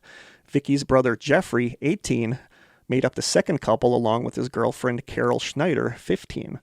After seeing the movie, the teens made their way to the farm where they took part in the standard monster hunting procedures. They scanned the area, looked for the eye shine, and then made their way back. It's reported that they were only there for around 15 to 20 minutes before leaving. The boys were said to have playfully teased the girls with frightening, although made-up, stories involving the monster. During this same time, a man by the name of Gerald Krupp, 26, was enjoying a beverage at the local tavern mentioned above with his cousin. Now I see where this is going. It's said that Krupp is believed to have had around 3 to 6 drinks during his hour-long stay. That's a lot for an hour. If I drank 3 beers in an hour, I would be pretty tipsy. But he was not visibly intoxicated to the bartender upon leaving. Krupp was seen exiting the tavern without his cousin, and after getting into the vehicle, was witnessed heading towards the junction of State Highway 32 and County X, the exact same location that the teen couples were heading to after departing from the Schweitzer farm. I know exactly where that is. Yeah. Do you? Really? As Krupp made his way down the highway around 60 miles an hour, the car driven by Carr was approaching from the opposite direction just as fast. Where Krupp drove alone with nothing but the radio to occupy his time, the teens were enjoying the company of one another and filling the vehicle with laughter and stories about the monster of Steinthal. Little did they know, though, that their fun evening out was about to be the last one that 3 of them would ever have again. The vehicle driven by Carr arrived at the junction first and was said to have stopped at the posted stop signs before continuing through. The vehicle driven by Krupp, though, did not come to a stop at the sign, but instead hit the vehicle, which contained the 4 teens, with enough force that both vehicles ended up flipping over and over again until coming to a rest in a field located to the southwest of the intersection. The very same intersection that was only a short time earlier labeled as being hazardous by the county police department and which was being looked into for possible restructuring. But the inquiry into the intersection was too late. The hazard proved correct, and John, Vicky, and Carol lost their lives at that very spot. Jeffrey was critically wounded, but ultimately survived. I can't imagine that. Gerald was reported to have been in stable condition. He was the one that was drunk. Not long after the crash, which was described as the worst accident in all of Manitowoc County in 1966, which involved the loss of life, nearly all mentions of the Steinthal monster came to a stop. It was still spoken about quietly among the youth of the surrounding area, but for the most part, it became associated with the tragedy involving the 3 teens. People started to look at the whole thing differently and came to realize that while nobody was purposely putting themselves in danger, they unknowingly stepped into it as soon as they fled the farm. Nearly all cars that would speed away from the Schweitzer farm would do so at alarming speeds, and nobody would really stop to think about others on the road during that time. They were often just thinking about the monster and where they were heading to next. So the once busy community started to go quiet yet again. The tavern at the crossroads started to see a drop in business, and the youth in the surrounding communities naturally shifted their focus to something else to help occupy their time. The accident, it seemed, managed to nearly erase the creature completely from existence after taking hold of the area, not even a year prior. But that doesn't mean it faded into obscurity entirely. People in the area would still talk and theorize about what the Steinthal monster actually was, even though they were no longer actively looking for it. Some of the best explanations for what the monster was came from local hunters and trackers who were active in the not tractors. Local hunter and trackers who were active in the area. We have a lot of trackers, though. We do have a lot of trackers, but they usually don't talk. Might get stuck behind one on your way to work. That's fun. One man, a tracker, stated that the former home of the Schweitzers One man, a tracker, stated that the former home of the Schweitzers was located not too far from a few natural springs, small swamps, and quagmires. These areas were filled... What is a quagmire? I think it's like a swamp. Okay. Isn't I just think of the guy from Family Guy. Giggity, giggity. Yeah. These areas were filled constantly with deer, and he believes that some of these deer started hanging out regularly in the old farm fields after they were abandoned. So it was his personal opinion that what people were seeing was nothing more than deer jumping over some of the down fences. He went on to explain further that if these deer were jumping at night while the amateur monster hunters were scanning I sound like I have had a couple drinks, were scanning the fields with their flashlights, the eye shine reflected back would make it appear as if it was coming from a creature much taller than it actually was, which I get. If there were multiple deer, it could look like something with more than two eyes. Yeah, exactly. Another man, a bow hunter this time, claimed that while he believed the creature responsible for the monster hysteria was also a deer, his theory on how it pulled off the con was considerably different. He stated that while he often caught the eye shine of many deer swaying back and forth as they walked and jumped across the soft, spongy ground, what he believes people actually witnessed was many of these deer standing on their hind legs trying to pull down crab apples from trees close to the abandoned farm. This is a plausible theory, as a deer standing on its back legs can reach heights of over 7 feet tall, and the eye shine can still be seen while doing so. Depending on the angle, you may see just one eye or both, and if there were more deer doing this same thing at the exact same time, their eyes might also be seen, and this could explain the description stating that the Steinthal monster had multiple eyes. Totally. The third theory comes from some locals in the area that claimed the beast was nothing more than a rogue black bear that had been seen in the area prior to the monster showing up. While black bears are not commonly found in Manitowoc County, their noted distribution range stops not too far from its borders. I didn't know that. I've heard of bear being spotted around here, yeah. Official rare, but... Yeah. Official wildlife charts even recognize this area as being an occasional destination for transient bears. This theory also makes sense because when you're not expecting to see bears in your area and you see one in the wild at night, it can register as a monster. And they're big. Yeah. Not to mention, if the bear was standing on its hind legs when seen, it could be over 7 feet tall and would appear much more alarming. Finally, we have the fringe theory that what the teens saw was an actual Bigfoot-type creature. But honestly, this one can and should be tossed out right away. It's clear from the reports and statements regarding the monster that it evolved from stories meant to build up the spooky nature of the abandoned property. The creature was not seen prior to the Schweitzers leaving, and it was not seen again after the accident. So because of this, it's safe to assume that this theory can remain comfortably in the fringe camp. So there you have it, the history of the Steinthal monster, an interesting case involving a creature made up for fun, but yet went on to become real in its own unique, sad way. A true unique piece of Wisconsin history that has sadly been lost to time for far too long. I've never heard of that one. No, and Steinthal's not that far from, I go to JFK Prep to the thrift store all the time, and it's just like the next road over. But like I said, there's really nothing there. It's super tiny. I think somebody said they had a general store, and I don't know if they even do anymore. But if you look up Steinthal, Wisconsin on Google Maps, it's nothing. So I thought about going there and doing an on-location report, but it's like... Have you heard of Millhome? Yeah, Millhome Supper Club. I think that's where X and 32 intersect. Oh, that makes sense. Yeah. Because and that is a crazy intersection. That is a crazy intersection because it's right by the Millhome Supper Club where people have been there for weddings. Trying to cross 32 off of X would be really kind of sketchy, and if somebody's drunk, and you got this car full of kids speeding and a drunk guy, I can see where that would be like a recipe for disaster. But I just thought that was a really fascinating story that we don't talk about a lot, is like the safety involved with like this stuff, So there you go. There is story number 2, the Steinthal monster. All right, story number 3. I'm going to give it a whirl without my glasses. Is this the Baron Trolls? The Baron Trolls. This one is so weird. And it's a shorty. It is a shorty. From the UFO Days website. Way back in 1919, a 13-year-old boy named Harry Anderson was along for a drive with family and friends in their new Model T Ford. The group was on its way back to Eau Claire when the car's engine started to act up. Harry's father determined that they were running low on oil and asked his son to run to a nearby farm and see if he could get some. Harry cut through a cornfield towards a farmhouse in Barron, Wisconsin, where he found help. But on his way back through the field with the oil, he claims he encountered something quite curious. 20 little men were marching towards him in a single file line. So cute. Yeah, they sound adorable right now. Harry described them as having bald heads, white skin, and wearing leather knee pants held up by braces over their shoulders. So like suspenders? Like lederhosen. Oh, like German lederhosen. A lot like German lederhosen. It says that right there. Remember, this is 1919, 18 years before Disney's Snow White and the Seven Dwarfs was released. Which is interesting because that kind of is what they're describing. These things sound like, is like the Seven Dwarfs. Yeah. Harry quickly ducked behind a tree as the trolls marched by him. He heard the little men singing a quirky song that he said went like this, quote, "We won't stop fighting till the end of the war in 1994. The year I graduated high school. It's weird that they're singing supposedly about 1994. Yeah.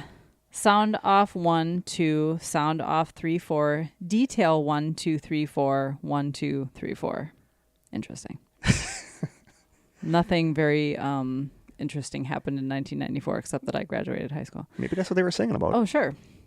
The line of dwarves marched right on into the forest, and Harry was what he called heart-pumping and terrified. Apparently, these beings knew English, and according to their song, whatever war they were singing about would have ended 20 years ago. Hope things turned out all right for them. So I just thought that was a really funny, cool story. I guess Desert Storm was going on at that time. Did that end in 94? I don't know, but he mentions a war in 94, so it's just weird. That's like a weird, fun little story. Yeah. I got one that coming up at some point here, too. I think my next story, do you have the Bloomer abduction on yours? I have the Tuttle Hill. Okay, you don't have Bloomer abduction.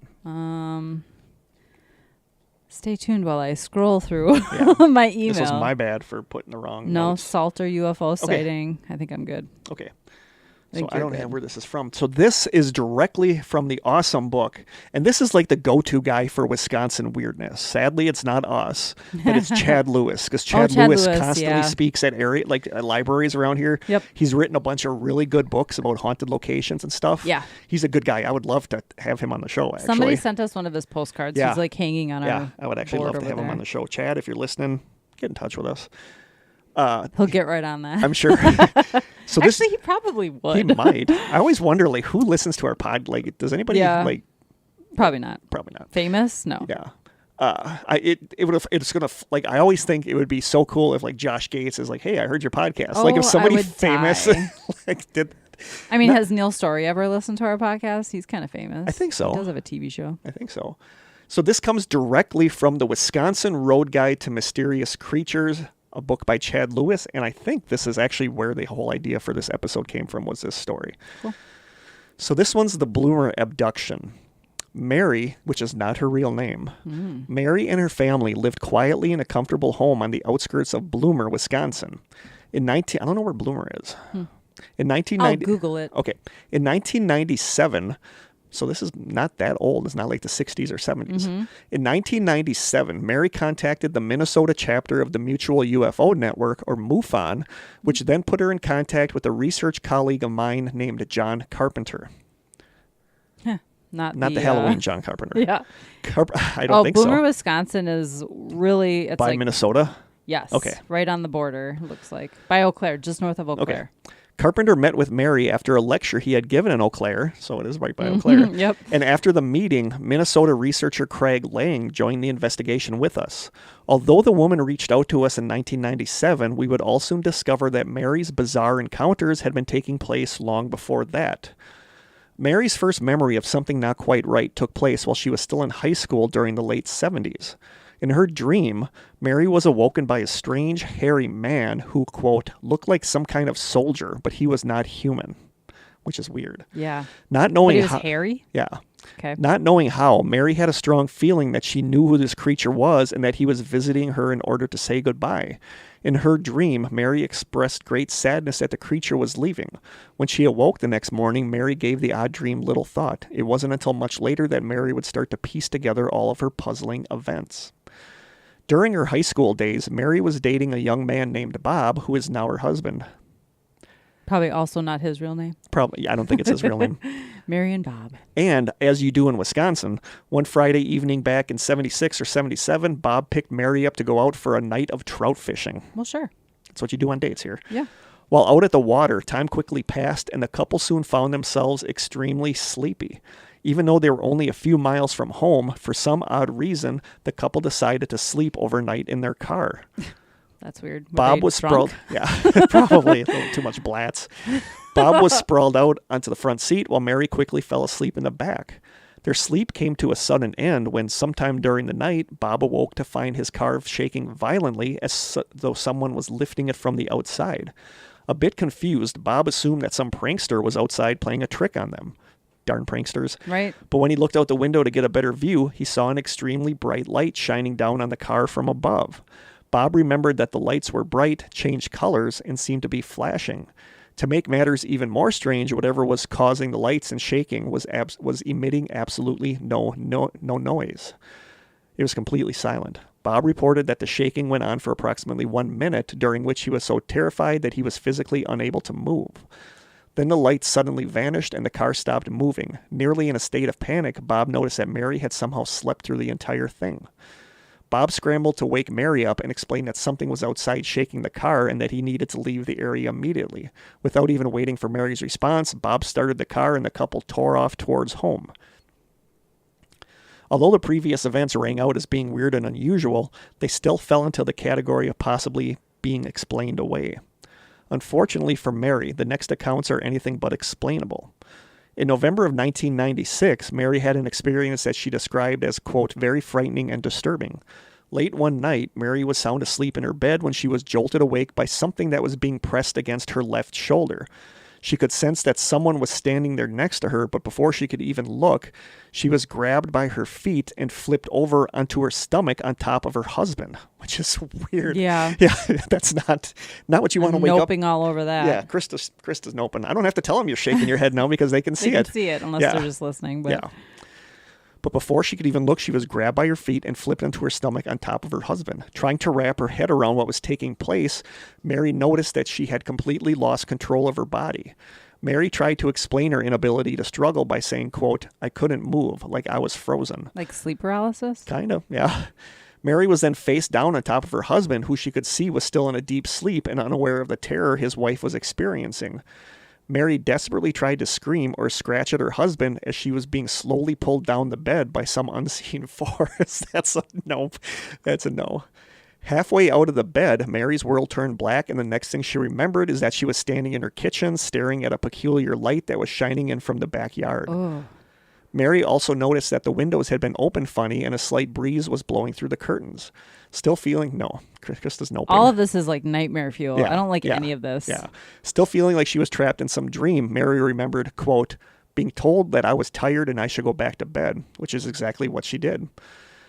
The next morning, Mary discovered 3 unusual dots on her left toe that were shaped like a triangle. Oh, boy. Years later, Mary would end up having surgery on her left shoulder where something had pushed against her that night in bed to restore proper blood flow. On another occasion, Mary described a truly baffling spotting of some unknown creature.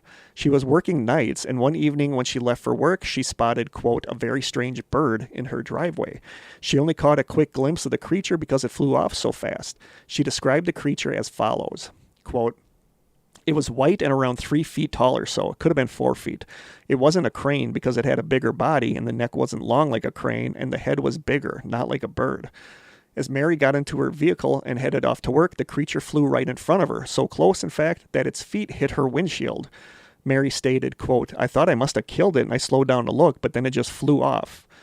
It's interesting to note that later, even Mary doubted the original bird title she had given to the creature. Her description of just being some creature standing 3 to 4 feet tall with a small neck and large head is consistent with thousands of other abductees who often remember seeing similar shaped giant creatures that are remembered as owls, squirrels, and deer, all of which match the same odd proportions that Mary described, and many of them turn out to be a type of alien dubbed greys. I've never heard the deer or squirrel. No, I hear lots of owls. All the like time. owls are yeah. like what synonymous yeah, with like alien if it's a abductions. what do they call it? Screen memory that like when you're abducted they give you this memory So you don't remember so you what don't they remember look what like? they look like and to Yeah. you it's an owl. Yeah. Perhaps the strangest and most frightening event took place in November of 1996. It was late at night when Mary awoke from her sleep with the feeling that she had to go to the bathroom. On the way to the bathroom, she passed by the laundry room, which had a large window overlooking their backyard. As she walked by, something out of the ordinary caught her attention. Moving closer to the window, she noticed a huge craft rise up from the wooded area about 1/4 of a mile north of their backyard. She could see that the craft had 3 rows of lights as it moved very slowly towards her house. Mary's initial reaction to the unidentified craft seemed a bit odd to us, yet it would soon make perfect sense. After seeing this object, she told us, quote, I stood there in awe watching it, and it suddenly dawned on me that I should lock the doors and windows because it was heading towards our house. Mary hurriedly locked up the back door and then sprinted off towards the front, but by the time she got to it, quote, they were there. I feel like locking your doors and windows isn't going to do anything. No. It's a good instinct, though. A strange mist had begun to drift in under the door and began to spread through the entire room. From the front window, she could see lights from a small ship that appeared to be hovering in her front yard. What happened next would haunt Mary for some time. She stated, quote, I ran to try to get the door closed, but they were already coming through it. All I recall seeing was a hand push on the door and someone saying or conveying the idea to me that I was acting like a foolish child and that I should straighten out, that I knew better than to try to lock the door. It can't keep them out anyway, and I ought to know that better by now. That's really creepy. Yeah, ignoring the warning, Mary bravely tried to push the door closed, but felt a strong force pushing it back open. They're like communicating telepathically. Yeah. As the door slowly pried open, she noticed a small hand reaching around toward the inside handle. The hand slid its way around the door, and she noticed that it came in a bit lower than the handle, placing it at about a child's height. Something about the hand bothered Mary. As she put it, quote, there weren't 5 fingers, and it wasn't like a human hand. It was longer and thinner. That's so creepy. Reminds me of Signs. Yeah, yep. The force had pushed Mary behind the door when she blacked out. The next thing she remembered, she was waking up in her room the next morning. Missing time is no good. Yep. Sometime after the previous events, Mary and her family discovered strange burn marks in the backyard where the UFO had been seen.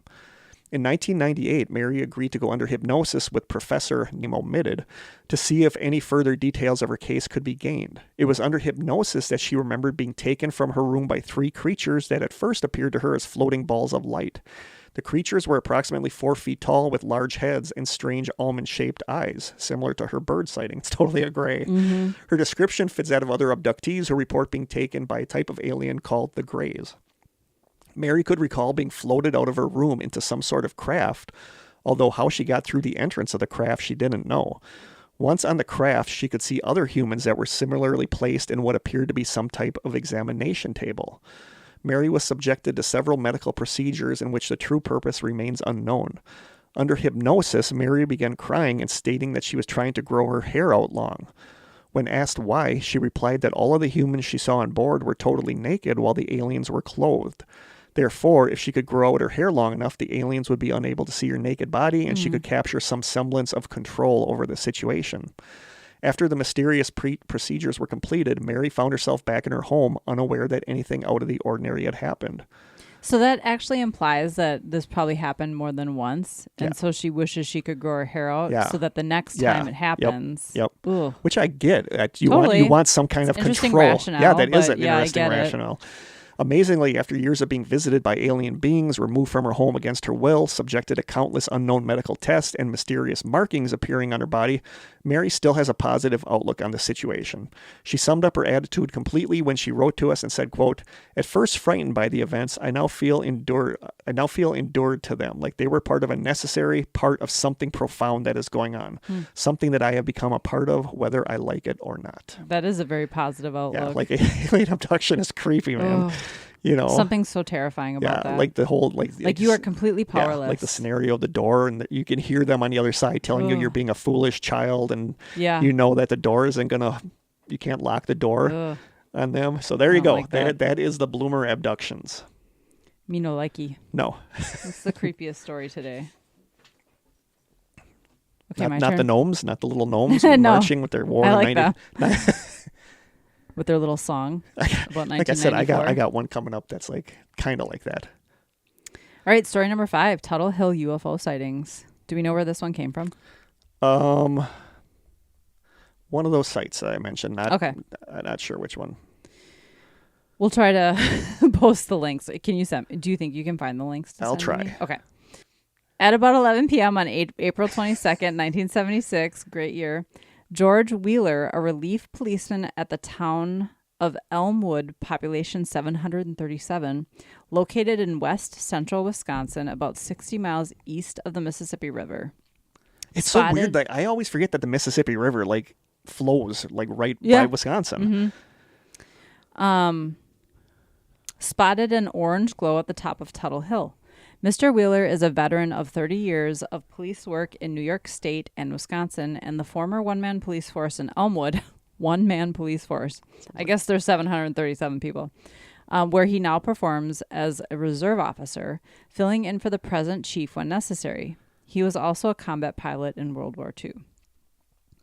Thinking that the glow was a large fire, he drove to the top of Tuttle Hill, but when he arrived there, he found a strange glowing object, which he estimated was about 500 feet distant and hovering about 100 feet off the ground.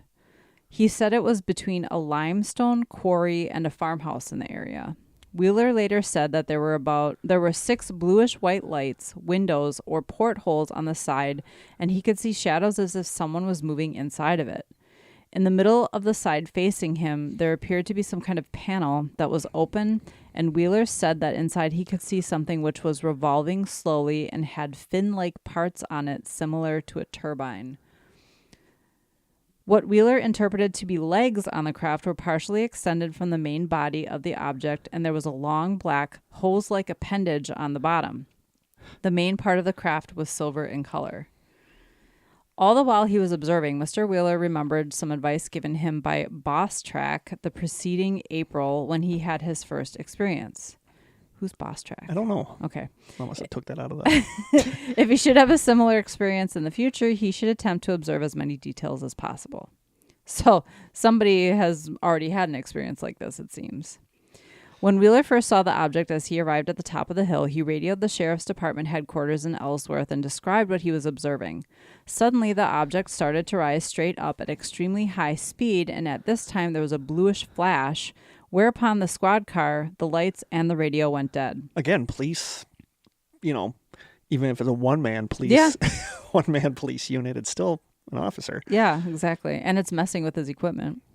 Wheeler claims that he doesn't remember any more until somebody asked him if he needed any help. He thinks he recalls saying something of this nature when he radioed the sheriff's office. Quote, "My God, it's another one of these UFOs or spacecraft."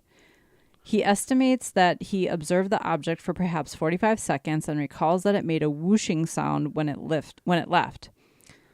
Although that's interesting because the first story I read, they called it whooshing. A whooshing sound. Yeah, like a wind noise. Although the main body of the craft was silvery in color, the top of it glowed an orangish white and so brilliant that it was difficult for him to look at that part because it was like looking into the sun. He could not discern whether the hose-like appendage was touching the ground because it extended down to where it was obscured by trees. The limestone quarry where the object was hovering is an active quarry. That is, it is still being worked. In the neighborhood, the nearest farm is that of the O'Brien family, and when Boss Track interviewed Mr. O'Brien, he said that he hadn't seen anything because he was watching television, and casually noted that he recalled the time because he was watching the Perry Mason show, which comes on at 11 p.m., and that several minutes after 11, his television set quit for a short time. I have to cough. I love it when we have like things like this that corroborate the story where his TV signal got screwed up for a little bit at the same time that the guy's seen the UFO and whatnot. When Bostrack visited another farm with Wheeler, they learned nothing from the adults, but the 9-year-old boy said something about his sister coming home from some doings in town, and when she came into the yard, the dogs did not act normally. Always before, the dogs would run up to her and jump up for attention and petting, but on that night, they would not respond to her calls and merely barked for some time. The first person to see George Wheeler after the accident, maybe incident, was David Moots, 36, a dairy farmer at Elmwood. Moots had taken the babysitter home a few minutes before that, and he had seen Wheeler's squad car parked elsewhere with lights on, etc. So when he saw the car parked on the top of the hill with the lights out and blocking that lane of the road, he decided to stop. Moots said that Wheeler was trying to get out of the car and there seemed to be something wrong with him. Knowing that Wheeler had once had a heart attack, he thought he might be having another, so he stopped and asked what was wrong. Moots said that Wheeler said that he'd been hit. Oh, accident. Okay. He responded with a question. Hit by a car? 7 foot. Wheeler then said, Dang. "No, one of those UFOs. 7 foot." That can't be right. Okay. When interviewed, Moot said that he'd heard that a lot of people had seen UFOs in the area before, so that was no particular surprise, but that being hit by a UFO took him aback a bit. He said that Wheeler appeared to be dazed, and because although he did not know him well, he had sufficient contact with him to know that he was not acting normally. A second witness to the incident was Mrs. Miles Wergland, a housewife who lives just outside of Elmwood to the north. She claimed that about 11 o'clock she heard the cuckoo clock strike and got up to go to the kitchen to take some medicine when she happened to glance out the kitchen window and spotted It's a weird bright... I remember having a clock like that when we were kids that would make the cuckoo noise every hour. Something would come out. Yeah. Wow. I think that's very German. Yeah. She observed it for a few minutes. Bright orange moon-shaped object on the hill, Tuttle Hill. She said she observed it for a few minutes, then went back to bed and did not even bother to wake her husband because she said she had seen strange things in the area before and he had merely told her to go back to bed. She was seeing the moon without ever checking for himself. The third witness to the actual object is Paul Fredrickson, who is the administrator of the Heritage of Elmwood Nursing Home in Elmwood. Mr. Fredrickson was at his home when the police chief's wife called him and asked him to go to his front porch and look out the window and see what he could see. Fredrickson did as he was asked and saw what he later described as an orange glow, like a moon cut in half on Tuttle Hill. He said he knew it was not a house on fire as there were no flames leaping up. He went back to the telephone, and by the time his wife had gotten out of bed and the two of them went back to the window and the thing was gone. So many people seeing something is cool, though, you know? Yeah. And people calling their neighbors or whatever. Yeah. Fredrickson feels that the length of time that he spent on the telephone might have been from 3 to 5 minutes. In the course of the investigation, Mr. Pratt found that Mr. Fredrickson had had another experience along with his son in October 1975, at which time they were in the same general vicinity and driving home from the nursing home where Mr. Fredrickson had worked overtime. His son suddenly pointed out something coming up over the horizon. At the time, they were on Tuttle Hill and looking eastward right over the top of our house. Fredrickson said his first impression was that it was a full moon rising, but then realized it couldn't be because the object was rising very rapidly. He stopped the car and they got out, the boy getting a better look because Mr. Fredrickson was busy with braking, turning off onto the side of the road, etc. Mr. Fredrickson described it at first as a big orange light coming toward them. Everybody's at least describing it the same way, which is interesting too. Yeah. But when it was overhead, it looked like the bottom of a huge gray plate, which he estimated was about 100 feet across. Wow, that's huge. Yeah. He thinks perhaps it may have been between 500 and 1,000 feet in altitude, and when it was directly overhead, they could hear a roaring sound, much like the roar of a waterfall. The Fredrickson boy said that the object gave off a blue and green beam from the side of it at one point, but this was while his father was engaged in stopping the car. The object faded into the distance rather quickly, they said. Having originally come from the east, it disappeared into the west. Fredrickson did not make careful note of the date at the time, but feels it was around the 20th of October and that the experience took place between 10 and 10:30 p.m. The next individual to become involved in the Wheeler incident was Police Chief Gene Helmer of Elmwood. He had been at home and monitoring the police scanner when he heard Wheeler say that he was watching a UFO. Helmer said Wheeler had started to describe the object, but the radio went dead. The sheriff's department was trying to contact Wheeler by radio also, and Helmer tried to get Wheeler back, but to no avail. Helmer decided that he had better go and see what was wrong when Wheeler came back on the radio momentarily and said, "Get somebody up here. I've been hit." Helmer, who lives about a quarter of a mile from Tuttle Hill, left immediately, and when he arrived at the scene, Moots was trying to soothe Mr. Wheeler. Helmer said that he had never seen a man as frightened as Wheeler was. He said further that he had worked with Wheeler under various trying conditions but had never seen him so upset. Another interesting aspect of Chief Helmer's interview was his description of the condition of the patrol car. Although they had had the car tuned up not long before the incident, it was necessary to replace all points and plugs in the car's engine. The starter is beginning to act up also, whereas they had no problem with it prior to the incident. Wheeler's wife arrived on the scene at about the time the police chief got there, as she had been listening to the police frequency on the Wheeler scanner. Wheeler was taken home and the family doctor, Frank Springer, was called. Mrs. Wheeler took her husband to Springer's home where he examined Wheeler and gave him a shot to calm him and help him sleep. After they got home, Chief Helmer arrived and questioned Wheeler for about an hour and a half. At about 1 a.m., Mrs. Wheeler called Dr. Springer and said that her husband was still quite upset, and Dr. Springer instructed her to take her husband to the hospital.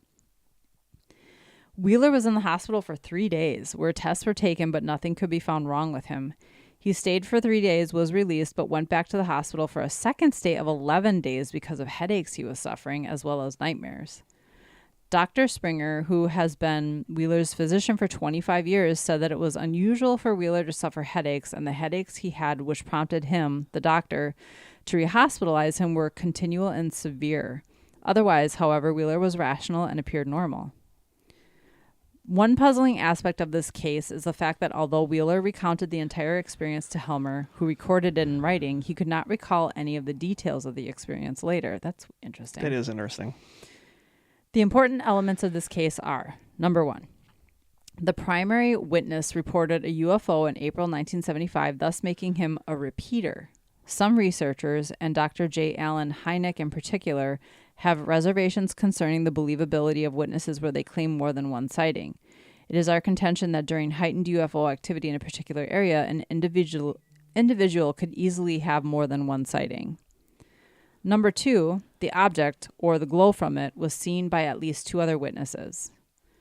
That's true. Yep. Number 3, there apparently were electromechanical effects on an automobile and possibly on television reception. And 4, possible animal reaction. Yeah, I mean, that's like all the hallmarks of a UFO encounter. Yeah, totally. You know? I just think it's fascinating when you have all these different people from different walks of life that see this thing and everybody's describing it the same way. You know, that's super interesting to me. This comes from the website ufodays.net from the article, quote, 7 stories of UFOs, alien abductions, and close encounters in Wisconsin. This one is just weird. Anne and Peter E. of they didn't use their full name. It's just E. So okay. Anne and Peter E. of Wauwatosa, Wisconsin. Or Tosa. Everybody, I know everybody has such a, like when you watch those videos of people from outside Wisconsin trying to pronounce Wisconsin, that's always, they're always like Wauwatosa. Wauwatosa. So it's called Tosa. And is that what everybody calls Tosa? Mm-hmm. Anne and Peter E. of Wauwatosa, Wisconsin reported their close encounter in November of 1975. They were an older couple. Pete was 64 and was a retired foreman who worked at a local construction company for more than 30 years. Anne was 59 and said that she wouldn't believe this kind of story if she hadn't witnessed it herself. Here's their story. The doorbell rang at 7:50 one night, and Anne looked behind the curtain to see who was there. She saw a strangely dressed man holding a white staff of some kind. It's like a magician. So it's Gandalf? It's Gandalf. She opened the main door, quickly locking the screen door, and said yes. There was no answer from the man. After repeating herself, she realized that the man didn't talk. That's when she called Pete to come to the door. What the hell is this? Pete asked. Something left over from trick or treat? He unlocked and opened the door to get a better look. Pete reported later, quote, the skin on his face was the same as smoked meat, and the face was lined with deep grooves. Smoked meat. Yeah. I don't ever want to be described as having a face that looked like smoked meat. Pete also described the strange man as having a small puckered opening for his mouth the size of a dime and a pointy chin. The creature also wore a hat similar to a straw hat but with a narrow brim, and he had tufts of hair sticking out from both sides. They looked like oversized gnomes, Pete said. They? Yeah, there's more. Okay.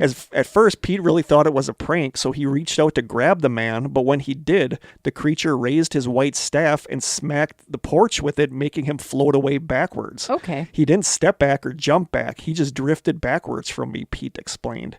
He looked out toward the street and saw 4 similar-looking beings on his front lawn and in the road. They Was were this during the day or at night? At night. Okay. At like 7:50 at night. They were all dressed alike, and they all carried a white staff in their left hands, Pete said.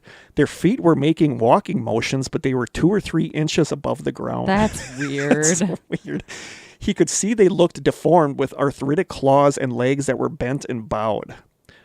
Pete said, quote, one of them was heavier than the rest. He was out in the middle of the street. He was rapping his staff on the asphalt and floating 2 to 3 feet above the ground each time it clicked. The staff seemed to be some kind of energy stick, he continued. That roly-poly one seemed to be having the time of his life, bouncing up and down like that. He looked like the astronauts looked when they jumped on the moon, only he seemed to have more control over his movements than they did. Pete called the Wauwatosa Police Department that night. As it turned out, Officer Daniel Anderson had just gotten a similar radio message about strange-looking people only a couple blocks away. The police supposedly surveyed the area for 3 days and found nothing. The couple said that they felt like Officer Anderson thought that they were a couple of nuts, which is very possible because the officer never filed a report about the incident. Ann and Pete are convinced they were visited by spacemen that night, but they did take a lot of crap from friends and family. Pete reported, quote, "My own son walks hunchbacked and says click, click just to kid us." The couple later found out that one of their neighbors had seen a strange vehicle in the sky driving through the Menominee River Parkway. They kept quiet so nobody made fun of them. Peter said they were probably right to do so. Pete said, quote, "You know they were right. No one takes us seriously. They all think we're making this up or someone pulled a joke on us. I'll believe it was a joke when someone shows me those staffs. Besides, the whole thing took like 2 minutes. Who would go through so much trouble for just 2 minutes? And how could anyone get people to float all over my lawn?" So there you go. Weird. That's such a weird story. Very but I mean, he weird. sounds like legit. Like he's not going to make this up. Yeah, why would you? I like the thing tapping the staff on the porch and then just gliding away backwards from him and looking like Interesting. smoked meat. A face looked like smoked meat. Yeah, So I thought that one was cool. Like that's like a weird. that is out there. So you see these little Gandalf-looking guys, let us know. Get us one of those staffs. I could use one of those. I like the Yeah. roly-poly. When he calls them the roly-poly one. He's having the time of his life. And this last one, oh boy, like I can hear this guy in my head. So this is, where is it here? So other places have phantom things. Wisconsin, of course, has a phantom snowmobiler. Well, that makes sense. Yes. From the Wisconsin Frights website article, quote, "Is the phantom snowmobiler a portent of danger?" So this is from the article, and I'm going to get to this. This old guy in the article is, anytime you go to a Wisconsin bar, there's going to be this old guy sitting at the bar that is going to talk just like this guy. I call them furniture. Because they're like part of the That would be this furniture guy. there? Because I Okay. can hear this guy in my head when we get to him in the Sure. article. So from the article, I've never gone snowmobiling. I've never gone snowmobiling. I've never been on a snowmobile in my life. I have when I was a kid. I know it's like a huge thing up Briefly. north in Oh, Wisconsin. yeah. It's just I've never been on a snowmobile. There's trails all over here. Yeah. I've never gone snowmobiling. The closest I've ever gotten was sitting on the rusted out inoperable sleds in the woods behind my cousin's garage when we were kids. Sure, riding the trails through snow-covered pines and making pit stops at dive bars along the way sounds like a great time, but I've heard enough cautionary tales about snowmobile accidents to keep me off the trails. When the dead of winter descends upon Wisconsin, if the stories are to be believed, the ghosts these accidents left behind may still be lingering. Stories from around the areas of Woodruff and Minocqua tell of a ghostly snowmobiler who rides a clunky old Arctic cat in greasy overalls and a hat with ear flaps. It just sounds... Yeah. That Sounds needs like to be a Cousin movie. Eddie. It needs to be a movie. Anyone who's gotten close enough to see under the visor of this hat has been startled to discover that he has no face. As frightening as that sounds, it seems like the phantom snowmobiler is a helpful spirit looking out for other riders. In his 1998 book called Northern Frights, author Dennis Boyer shares a story told by a, quote, old Marine who encountered the phantom snowmobiler numerous times over the years. And 100%, this is an old guy in a bar. This is furniture. The story from the old Marine, quote, if you can hear this in a Wisconsin accent, please do. Well, you do speak with a Wisconsin I accent. do, so- but not like a worse Wisconsin accent. Okay. Quote, I didn't believe in ghosts before. I probably still wouldn't give a crap if I hadn't run into the one we got up here. They call him the phantom snowmobiler. I called him a nut-cutting son of a buck. I don't even know what that means. They started talking about him about 10 years ago. Back then, people saw him running late on Highway J out toward Pickerel Lake. I remember thinking that the taverns were using cheap stuff in those Corbel bottles. I saw funny things once on cheap tequila. But then about 2 years ago, I saw it myself. A bunch of us were on Woodruff Road south of Hemlock Lake. An old clunker Arctic cat pulled out of the gravel pit road, almost wiped me out. It was the most beat-up piece of crap I've ever seen. But when I tried to catch it, he left me eating snow. He must have hit 100 miles per hour when he got on the straightaway of Highway 47. Then he doubled back on Mid-Lake Road. When we made the beer and pea breakdown at Lake Tomahawk, the others told me it was the ghost. I told them that no dead tread jumper was going to get the better of me. So I set about trying to catch him. Saw him about 2 or 3 times a winter for about 5 years. Chased him all the way to McNaughton one time. He ran me off the trail twice, dumped me off a bridge once, and led me onto thin ice on Minocqua Lake. He doesn't sound like a good ghost. He made it across. I didn't. I was fit to be tied. I wanted a piece of him in the worst way. I even thought about mounting assault rifles on my tread job. Silly, huh? Well, I mellowed a little. A big guy like me can work up a belly full of hate that'll kill you. You get ticked off, you get that grease and booze cooking in your gut, you get that cigarette smoke boiling in your brain, and the next thing you know, you're working on ulcers, high blood pressure, blood clots in the head, and popping hemorrhoids. That's when a guy will knock around the wife and kids, so it's good that mine left me long ago. This is so much a Wisconsin guy. But one of my good Semper Fi buddies from the Corps told me that I had to learn to accept things I can't change. And just to make sure I learned the lesson, he cold cocked me good with a beer bottle the next time he caught me after a high-speed ghost chase. Then a funny thing happened. I stopped chasing the ghost, and he started finding me. Yeah, riding just ahead of me, sometimes alongside of me. This is when I started getting a good look at him. I think I'm about the only one who spent that much time close to him. Others have described his old Arctic cat Snowmasher, and I can vouch for its crappy looks, but I'd swear that thing could leave Woodruff and make the North Pole in 36 hours. The ghost himself is a throwback. No fancy clothes or boots. No shiny helmets. He's wearing a set of greasy gray insulated coveralls, a GI ear-flapped hat on his head, buckle-over shoes on his feet. But when you get up close, you notice something real quick. You look at his face, and there is none. Just a blank space under the visor of the hat. So there's no talk and no eyes to give you signals. About all I could ever figure from him was his hands. Sometimes he'd point, sometimes he'd wave, and sometimes he'd stick up his mitten thumb. His old snowbeater had an odd sound for a snowmobile that age. You know the new ones have high-pitched whines? The old ones sounded like big chainsaws sawing railroad ties. But the ghost snowbanger just has this kind of hum, almost like it's running on electric. So I guess if you keep your pie hole shut and watch and listen, you can learn something. Not that the mucky mucks and butt wipes up here would ever want you to know. No, they don't want the story told. Don't scare the tourist. Don't you know it's bad for the bar and resort business? But I know that if you follow the patterns, you can find omens. The ghost has blocked trails, and those who went around them later found themselves through the ice. He tried to run some drunk punks off Highway 47 to save them. But one of those fools gave an electric pole a 60-mile-an-hour kiss. So I know he's trying to tell us to tone it down, but that's not part of the official plan around here. I like to wail on my machine as much as the next guy, and I've been known to fuel myself on a bottle of brandy and a 12-pack so that by bar time I'm twice the legal limit. But I know the trails and I know what I'm doing. What we're getting up here now is a lot of Milwaukee and Chicago rum-dums that can barely find their way up here. Then they get up on high-performance machines that they got no practice driving. Then they drink double what they can handle. They go into the night in places they have no experience with, and they think the whole North Woods is an open park. The ideas of guide wires, private lane cable gates, and barbed wire fences are totally beyond their brain capacity. Then they're surprised when they're decapitated or have their skulls bashed in. They're shocked when they trespass and cross private land and end up cracked up in somebody's foundation hole. I think the ghost is trying to stop it, but maybe all those other dead snow jockeys left ghosts that are working against him. We better help him or there'll be a snowmobile ghost at every intersection from Stevens Point on up. So there you go. Wow. There is the Phantom Snowmobiler. Okay. I can hear this guy. Me too. At some point he had to throw 2 or 3 in there. Couple two or three. Yeah. Saw the snowmobiler right down there by the stop and go lights, down by the Quick Trip, like that. I can totally hear that. Cranky old guy at the end of the bar who has a story for everything. Yep. So there you go. There's the Phantom Snowmobiler. Wow. If you see this nut-cutting son of a buck, let us know. What does nut-cutting mean? I don't know. I don't know. I need to start incorporating that more in my daily talk. So there are some weird Wisconsin stories. Like I said, we have 2 more, but they're kind of lengthy. So okay, we're already over 2 hours. Yeah, now. So we're going to save them. So we're going to jump into song choice for this week. I had a hard time coming up with one, so I'm using this one that I saw. I talk about the show all the time, Shoresy. Like I love this.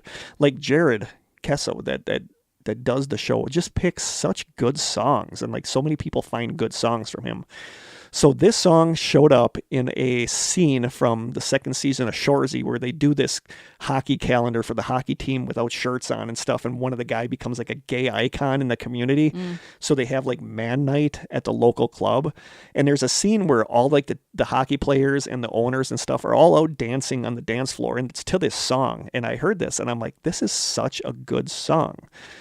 So some of the YouTube comments for this song, somebody says, quote, Shoresy brought me here. This song is fire.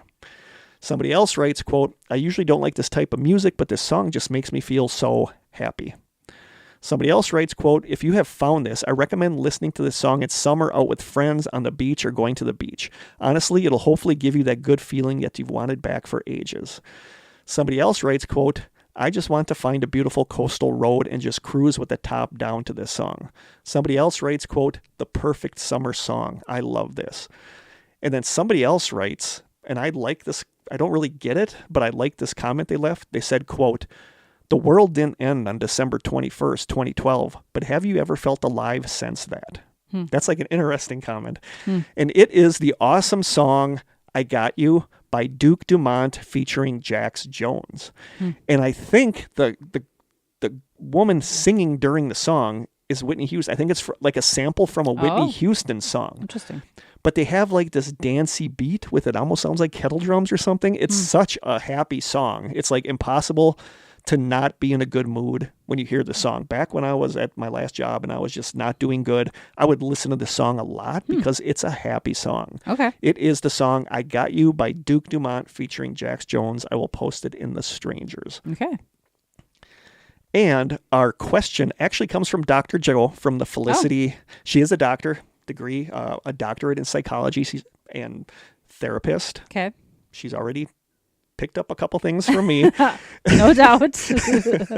So her question was, and I don't have it in here. Shoot. Sugar.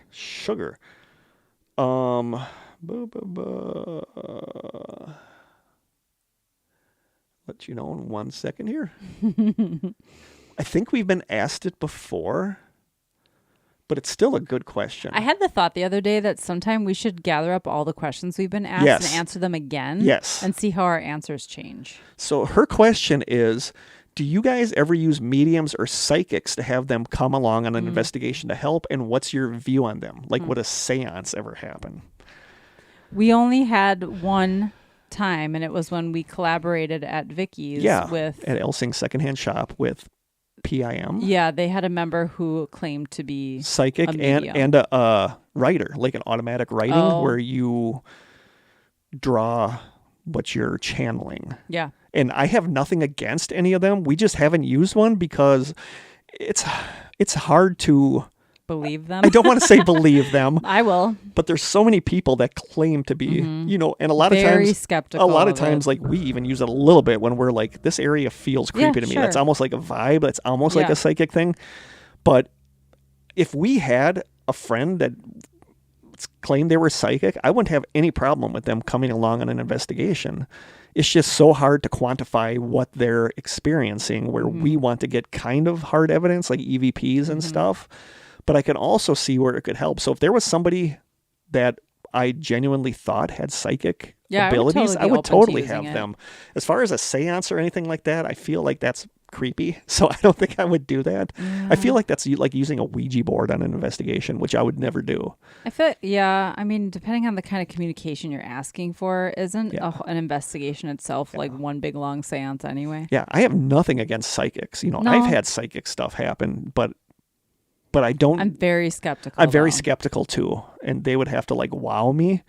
But even if somebody came along that said they could sense things or whatever, I would have no problem with that. It's just you can't really use that as everything has to be corroborated with other evidence and taken with a grain of salt. Yeah. So no, nothing against psychics. We don't use them because nobody in our group is really psychic. So yeah, that's a good question, and we've been asked that in the past, but it's a valid question. And like I believe psychics do exist. I just have a hard time trusting people who say, "Oh yeah, I'm psychic," right? Unless they show me specifically that they're psychic. Like I said, I've had weird things happen. I tell the story where I freaked my one friend out that her and I went to see The Ring, and when we were walking back to the car, we were talking about that, And I said, I can sometimes do that stuff. And she said, well, what shape am I imagining right now? Mm-hmm. And I said, you're imagining a triangle. And I said, no, wait, you're imagining a cylinder. And she was all freaked out because she said she first started thinking about a pyramid and then she changed it to a soda can. And she said, and she didn't talk to me, I think, for the rest of the night because she was so freaked out. Yeah. But it happens. You know, I just think I just don't have a easy time believing people when they say it can happen. They can do it nonstop. Mm-hmm. So there you go. Agreed. Is that it? Mm-hmm. Is that it? Jump into the deets. You can email us at thestrangesessions@gmail.com. We are on Instagram at The Strange Sessions, where Krista does an amazing job. Love our Instagram fans. You can send postcards and snail mail to The Strange Sessions, P.O. Box 434, Manitowoc, Wisconsin, 54221-0434. You can call our lonely phone line. I have voicemail messages, like on that flash drive I give you. There's like 4 or 5 on there, but I want to save them for either the listener stories or one of them is a suggestion for a strange states, and I want to play that when we do that state. Okay. But feel free to call our number at 920-443-9602. You can send us an email to the strange. I got to check this website because I haven't checked it in months. There's probably just like 20 emails in there. It's probably like Josh Gates writing, like everybody's writing to us. Why aren't you guys responding to me? Yeah, are you guys too good for me? The Strange Sessions, I should have picked a different name. The Strange Sessions Stories at gmail.com. And if you want to show up one night at Krista's house with your white staff on her front porch, roly-poly, tap on her front porch and just float away, feel free. Her address is... Kurt doesn't even know. I don't even know. He just knows how to get here. I know how to get here. I don't know your address either. So that is it for this episode. Yeah. Hopefully you guys liked it. I thought it was fun. Yeah, it's fun. Like the UFO... The abduction one freaked me out. The rest were just fun stories, I think. The trolls didn't freak you out marching, talking about the war in 94? The little 94 war. The UFO ones fascinated me because so many people experienced it and saw stuff and corroborated each other's things that's a big thing to me. It's like, why aren't these more well known other than just showing up in some 70s episode of In Search Of? So I just found those fascinating. And Phantom Snowmobiler, you see him, that nut cutting son of a buck, you let us know. So I think that is it for this episode. We got to slide into the side sessions now. And I'm looking forward to this one. I just don't think it's going to be very long because I didn't really have a whole ton to say. I picked the list and I was regretting it last night. Do you have because 5? I was like, I have more than 5. I only have 5, but we can talk good. about some other ones because there's some famous ones. What's her name from Halloween? What's her name? Jamie Laurie Lee Strode. Curtis? Laurie Strode. Who? Laurie Strode. That's the character's name. Oh, Laurie. Yeah. So we're going to slide into the side sessions. And again, thank you guys so much for listening. To you guys that subscribe, thank you so much. You guys are helping me with gas money to come down here. Like Krista had to send me some this morning. So thank you guys so much for listening. Let us know what you think of this episode because I love when they give us feedback or like, yeah, I like this story. I like, because then it helps me kind of tailor towards where, like I said, it bothered me that I was so close to just taking out the sun blink stuff when everybody ended up liking that the most. So I'm not always the best judge of what's good and what's not. You guys are. So let us know what you think. And I think that's it. So from Krista and I down in the strange cellar, until next time, stay strange.